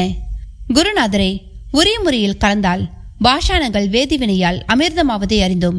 அந்த அமிர்தமே எங்கள் முருகனுக்கு பகையாகி விடாதா என்று கேட்டார் முத்தப்பர். எப்படி? போகர் அதிர்ச்சியுடன் திருப்பி கேட்டார். அமிர்தம் என்பது சஞ்சீவி அல்லவா? நோயில்லா வாழ்வுக்கு சஞ்சீவி இருந்தால் போதுமே. நித்திய இளமை, முறுக்கான வாலிபம், அயராத உடல் வலிமை என்று இது மானிடர்களை பலசாலிகளாக ஆக்கிவிடும் அல்லவா? அதில் என்ன சந்தேகம்? அப்படியானால் இந்த அமிர்தத்துக்கு ஆசைப்பட்டு முருகனின் திருவுருவை யாராவது களவாட முயன்றால்? ஓ, நீங்கள் அப்படி வருகிறீர்களா? நல்ல கேள்விதான், சிந்திக்க வேண்டியதும் கூட. போகர் பிரானை, இந்த சிலையால் சேர சோழ பாண்டிய மண்டலத்துக்கே ஊழியோ உட்பாதகமோ ஏற்படாது என்றீர். ஊழியும் உட்பாதகமும் இயற்கையின் போக்கில் நடப்பவை. அதை எப்படி இந்த நவபாஷாண முருகனால் கட்டுப்படுத்த முடியும்? இடையிடு கேள்வி கேட்டார் படையப்பர் என்பவர். முடியும். எப்படி என்று சுருக்கமாக கூறுகிறேன். நீங்கள் எல்லோரும் சித்த புருஷர்களாக இருந்தால் நான் பேசவே தேவையிருக்காது. ஏனென்றால் பஞ்சபூதங்களையும் கால பெருவெளியையும் கசடர அறிந்தவனே சித்தனாவான். உங்களை அப்படி சொல்ல முடியாது. பசிக்கும் பிணிக்கும் இடையே உறவு பாசம் என்று கூடி வாழும் ஆசாபாசம் மிகுந்த வாழ்வு உங்கள் வாழ்வு. ஆகையாலே உங்களுக்கு புரிகிற விதத்தில் கூறுகிறேன். இந்த பாஷான சிலை உலகின் ஓர் அதிசயம். இதே பாஷானத்தில் ஒரு லிங்கம் செய்தாகிவிட்டது. முருக சிலை தண்டபாணியாக ஓரிடத்தில் நின்று அருள் வழங்கும். லிங்கமோ நில்லாது பயணித்து அன்றாடம் பூஜைகள் கண்டு அருள் வழங்கும். இது நின்று கோயில் கொள்ளப்போவது பொதினி குன்றில். இந்த பொதினி குன்றின் உச்சி மீது செவ்வாய் கிரகத்தின் விசை கதிரானது மேஷம் விருச்சிகம் என்னும் ராசி வீடுகளில் புகுந்து செல்லும் பொழுது படுகிறது. இவ்வேளை சனியின் கதிரும் இணையும் பட்சத்தில் சனி செவ்வாய் சேர்க்கை காரணமாக பூமி சுழலில் விசை மாற்றம் ஏற்படும். புயல் உருவாகி பெருமழை உண்டாகும். இல்லாவிடில் காட்டு தீயால் பேரழிவு, அதுவும் இல்லையில் பூமியில் பிளவு ஏற்படும். பூமியில் இப்படி என்றால் சனி செவ்வாய் சேர்க்கை கூட்டு பார்வையுடைய மானுடர் ஜாதக வாழ்வில் பெரும் சண்டை சச்சரவுகள், உடல் உறுப்புகள் பின்னமாதல், உடல் துண்டாகி உயிர் பிரிதல் என்று எது வேண்டுமானாலும் நிகழலாம். குரு பார்வையாலும் நற்கர்ம வினை பயன்களாலும் இவ்விளைவுகள் மிக சிறிய அளவுக்கு மாறலாம். சுடுகிறது என்பதற்காக தீயின் குணத்தையோ, குளிர்ந்து பனிக்கட்டியாகி விடுகிறது என்பதற்காக நீரின் குணத்தையோ மாற்ற நாம் யாரும் எண்ணியதில்லை. அதை மாற்ற முயலாமல் நம்மை நாம் மாற்றிக்கொண்டு செயல்பட்டு வருகிறோம். இது போன்றதே சனி கிரகத்தின் குணமும் செவ்வாய் கிரகத்தின் குணமும். இவற்றை மாற்றவும் எவராலும் இயலாது. நாம் தான் நம்மை இவற்றுக்கேற்ப மாற்றிக்கொள்ள வேண்டும். மழை பொழியும் சமயம் தாழங்குடை பிடித்து அதன் நனைவிலிருந்து தப்பிப்பது போல் இவற்றின் பாதிப்பிலிருந்து தப்பிக்க என்ன வழி என்று காண வேண்டும். மனிதனின் அறிவு இங்கே தான் பகுத்தறிவாகிறது. அந்த பகுத்தறிவில் உச்சம் கண்டவர்கள் சித்தர் பெருமக்கள். அவர்களில் ஒருவனான நானும் என் சித்த ஞானத்தை கொண்டு இதற்கு ஒரு தீர்வை கண்டறிந்தேன். அதுவே இந்த நவபாஷான முருகன் சிலை. இது பொதினின் மேல் நிலை கொண்டு விட்ட நிலையில் செவ்வாய் கிரக கதிர்வீச்சையும் சனி கிரக கதிர்வீச்சையும் மட்டுப்படுத்தும். அந்த கதிர்வீச்சுகளை பாஷான கதிர்வீச்சுடன் கலந்து குணம் மாறிவிடும். புறத்தில் இது இப்படி செயல்படும் நிலையில் நம் அகத்திலும் இதே வினைப்பாட்டை செய்திடும். பெரும் அழிவுக்குரிய யுத்தம் என்பது ஆட்சி பலமுள்ள ஒருவன் மனதில் தோன்றி அது லட்சக்கணக்கான பேருடையதாக மாறும். இந்த சிலை வழிபாடு தொடரும் பட்சத்தில் அப்படி ஒருவன் தோன்ற மாட்டான். தோன்றினாலும் வலுப்பெற மாட்டான். இதனால் யுத்த பயமில்லாத நிலை தோன்றும். நல்லிணக்க மனோபாவம் தழைக்கும். மழை பொய்க்காது. பெரும் இயற்கை சீரழிவும் உருவாகாது. போகர் பிராணின் நெடிய விளக்கம் பெரும் வியப்பளித்த அதே வேளை விசித்திரமான இந்த சிலையின் மதிப்பறிந்து பிற நாட்டாரோ கண்டத்தவரோ இதை கவர்ந்து சென்று விட்டால் என்ன செய்வது என்ற கேள்வியை சூரவேலன் என்பவர் கேட்டார். அவ்வாறு நடவாது, நடக்க நான் விடமாட்டேன் என்றார் போகர் பிரான் சற்று தினவாக. அப்படியானால் தாங்கள் காவல் இருக்கப் போகிறீர்களா? ஆம். எவ்வளோ காலத்துக்கு உங்களால் அப்படி காவல் காத்திட முடியும்? மனித வாழ்வென்பது ஒரு எல்லைக்குட்பட்டதுதானே. மனித வாழ்வுக்கு தான் எல்லை எல்லாம். சித்தனின் வாழ்வுக்கு பானமே எல்லை. அப்படியானால் நான் பொதினியில் ஐயனின் சந்நிதி அருகிலேயே ஜீவ சமாதியில் ஆழ்ந்திட உள்ளேன். ஒரு புறம் கோவில், மறுபுறம் சமாதியா? விந்தையாக தெரிகிறதே. கோவில்தான். அதே சமயம் அதை அருள் வேதிவினை கூடம் என்றும் கூறலாம். மறுபுறத்து சமாதி கர்ம விடுதலையாக முடியாத ஒரு மனிதனின் சதை பிழத்தாலான சமாதி அல்ல. அது சித்தனின் சமாதி. சித்தனின் சமாதியும் ஆலய கருவறையும் ஒன்று என்பதை மனதில் வையுங்கள். அப்படியானால் சமாதியில் இருந்தபடியே தாங்கள் ஆலயத்தை கண்காணிப்பீர்கள் எனலாமா? ஆம். என் சுவேத உடல் அந்த மலையையே காவல் காத்திடும். என் தண்டபாணியோ தன் மேனியில் படும் நீர், பால், சந்தனம், இளநீர் ஆகியவற்றால் பக்தர்களை காத்திடுவான். அது எப்படி? தண்டபாணிக்கென்றே பூஜா விதிமுறையை வகுத்திட உள்ளேன். எப்பொழுதும் நவபாஷண சேர்க்கை என்பது 1000 கோடி அணுச்சேர்க்கை கொண்டிருக்கும். அதனில் 1000 அணுவை அது ஓராண்டில் இழக்கும். அதாவது அபிஷேகத்தின் போது உணர முடியாத அளவுக்கு கரைந்து அபிஷேக திரவங்கள் எதுவாயினும் அதை சஞ்சீவனுக்கு இணையான மருத்துவ குணம் உடையதாக்கும். அதை பிரசாதமாக உட்கொள்வோர் நலம் பெற்றிடுவர். இதை எப்படி இவ்வளவு உறுதிபட கூறுகிறீர்? பரிசோதனை நிமித்தமாயும் எதிர்காலத்தில் பல நலன்களை விரும்பியும் உருவாகியிருக்கும் நவபாஷண லிங்கம் தன் சக்தியை காட்டத் தொடங்கிவிட்டது. அதை வைத்தே கூறுகிறேன். அந்த லிங்கத்தை நாங்கள் பார்த்ததே இல்லை. நாங்கள் பார்க்க இயலுமா? தாராளமாக. போகர் பிரான் அங்கிருந்து விலகிச் சென்று பின்னர் திரும்பி வந்தபொழுது அவர் கைகளில் அந்த பாஷான லிங்கம். அது எல்லோருக்கும் எதிரில் ஒரு மரப்பலகை மேல் கோலமிட்டு அக்கோலத்தின் மேல் வைத்து விலகி நின்று இரு கைகளையும் தன் மார்பு புறம் இறுக்கமாக கட்டிக்கொண்டார். கிழார்கள் முக்கியமாய் அதை காணவே வந்திருந்தனர். அவர்கள் ஒருபுறமும் மன்னர்கள் மறுபுறமுமாய் அந்த லிங்க உருவை கூர்மையாக பார்த்தனர். கரும் பச்சை நிறத்தில் வழுவழுப்பில்லாத ஒரு வகை சொரசொரப்பில் காட்சியளித்த அந்த லிங்கம் கிழார்களை கும்பிட செய்தது. அவர்களை கும்பிடவும் மற்றவர்களும் அதை பார்த்து கும்பிட்டனர். அதை கண்ட போகர், உங்கள் விதியை இந்த லிங்கம் முன்பு பரிசோதித்துக் கொள்ளலாம் என்றார். எப்படி என்று கேட்டார் முத்தப்பன் என்பவர். முதலில் இந்த லிங்கத்தை வணங்குங்கள். உங்கள் மனக்குகைக்குள் இதை கொண்டு சென்று வைத்து விடுங்கள். பின் இதன் அபிஷேக பாலை அருந்துங்கள். உங்கள் வாழ்க்கை இந்த நொடி முதலே தலைகீழாய் மாறுவதை போக போக அறிவீர்கள். இதனால் எங்களுக்கு இருக்கும் நோய் நொடி நீங்குமா என்று கேட்டார் ஒருவர். பிள்ளை பேரின்றி தவிக்கிறேன், அப்பேறு வாய்த்திடுமா என்றார் இன்னொருவர். எதிர்பாராத விதமாக விஷப்புகைப்பட்டு கண் பார்வை போய்விட்டது என் மனைவிக்கு. அவளுக்கு பார்வை திரும்புமா என்றார் மூன்றாம் அவர். நான் விரும்பும் பெண் ஒருத்தி என்னை விரும்பாமல் அலட்சியப்படுத்துகிறாள். அவள் என்னை விரும்புவாளா என்றார் நான்காம் அவர். போகர் பிரான் சிரிக்கத் தொடங்கினார். அது மகிழ்ச்சி சிரிப்பு போலவே தெரியவில்லை, நல்ல ஏளன சிரிப்பு. அந்த சிரிப்பின் பொருள் அங்குள்ள சகலருக்கும் புரிந்தது. பிரானே, எதற்கிந்த ஏளன சிரிப்பு? சிரிக்காமல் என்ன செய்வது? நான் உங்களை பார்த்து சிரிக்கவில்லை, கலியுமாயை எண்ணியே சிரித்தேன். நல்ல வேளை, என் முன்னோர் செய்த நற்கர்ம பயன்களால் நான் சித்தனாகி தப்பித்து விட்டேன். இல்லாவிட்டால் உங்களைப் போலவே நானும் ஒரு குறைபாட்டை சொல்லி எதை தென்றால் பித்தம் தெளியும் என்பவனாகியிருப்பேன். இதே குகைக்குள் இந்த லிங்கத்தை வையுங்கள், வாழ்வு மாறும் என்றேன். ஆனால் இக்குறைகள் நீங்குவதையே வாழ்வாக கருதுகிறீர்கள்.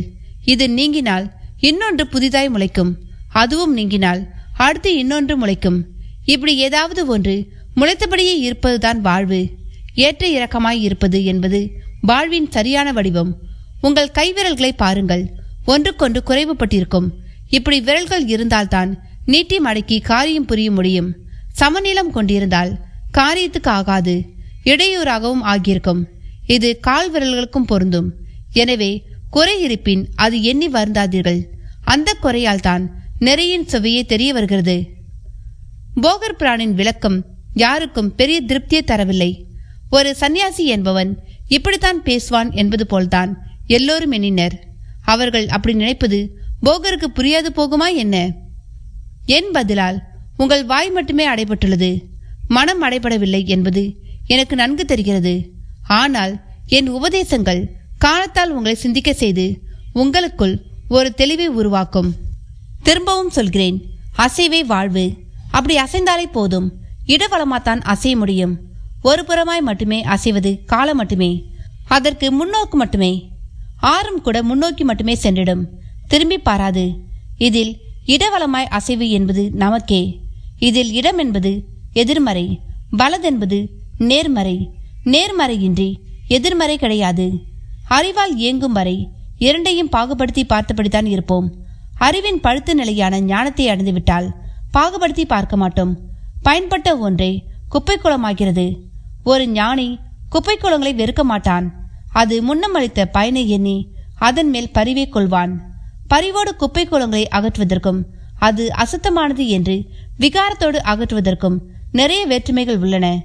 பரிவோடு அகற்றும் பொழுது அது தொண்டாகிறது, வெறுப்போடு அகற்றும் பொழுது வெறும் செயலாகிறது. செயல் தொண்டாவதில் தான் பிறப்பு வெற்றி கொள்ளுதல் இருக்கிறது என்று கூறியவர் திரும்பவும் சிரித்தார். இம்முறை அது ஏளன சிரிப்பல்ல, ஞான சிரிப்பு. அருமை சகாக்களே, நான் இப்பொழுது எவ்வளவு பேசினாலும் அது எத்தனை அரும் கருத்துடையதாயினும் அதை ஒரு சிறு அற்புதம் வென்றுவிடும்.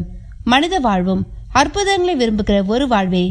எனவே உங்களுக்கு இப்பொழுது நான் சொல்ல போகும் பதில் ஓப்புடையதாக இருக்கும் என்று நம்புகிறேன். நீங்கள் எதையெல்லாம் குறை என்று என்னிடம் கூறினீர்களோ அவற்றை இந்த லிங்கம் நீக்கி தரும். நீங்கள் கேட்டதை எல்லாமும் தந்திடும். போதுமா என்று எல்லோரையும் பார்த்தார். அதை கேட்ட அனைவர் முகங்களிலும் மகிழ்ச்சி துளிர்க்க தொடங்கியது. அதைத் தொடர்ந்து போகர் பிரான் தன் குடிலுக்குள் சென்று ஒரு பெரும் ருத்ராட்ச மாலையை கொண்டு வந்தார். தன் கொட்டார பனிமழை சீடன் ஒருவன் வசம் அதை தந்து லிங்கத்துக்கு அணிவிக்க சொன்னார். அதைத் தொடர்ந்து வட்டமாக 9 பேர் நின்ற நிலையில் பண் இசைக்க தொடங்கினர்.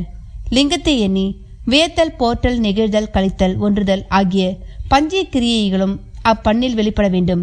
அப்பொழுது பண் இசைப்போர் லிங்கத்துடன் கலந்தும் லிங்கமானது அவர்களுடன் கலந்தும் பரவச நிலை தோன்றும். இந்த நிலைக்கு இட்டுச் செல்லும் ஒரு செயல்பாடே பண். இது ஆரம் போல வட்டமாக நிற்பவர்கள் சகலராலும் வரிசையாக பாடப்படுவதால் இவர்களை பன்னாரர் என்பார் போகர். பன்னாரர் தங்கள் கடமைகளை செய்து முடித்த நிலையில் எல்லோரும் சென்று அமர்ந்திட ஒரு சிறு கல் தொட்டிக்குள் அந்த லிங்கம் வைக்கப்பட்டு எல்லோரும் அதற்கு பாலாபிஷேகம் செய்ய தூண்டினார் போகர். செல்லுங்கள், குவளை பாலை லிங்கத்தின் மேல் உங்கள் கையால் விடுங்கள். கரும்பச்சை நிற லிங்கமும் வெண்ணிறமும் கலந்த ஒரு புதிய பிம்பம் உங்களுக்கு புலனாகட்டும். அக்காட்சி உங்கள் மனதளத்திலும் பதிவாகிவிடும். புறத்தில் கூட உங்களால் ஒரு முறையே இது நிகழ்த்தப்பட்டதாக இருக்கும். ஆனால் இதை உங்கள் மனதில் நீங்கள் எண்ணி பார்க்கும் பொழுதெல்லாம் இது நிகழ்ந்திடும்.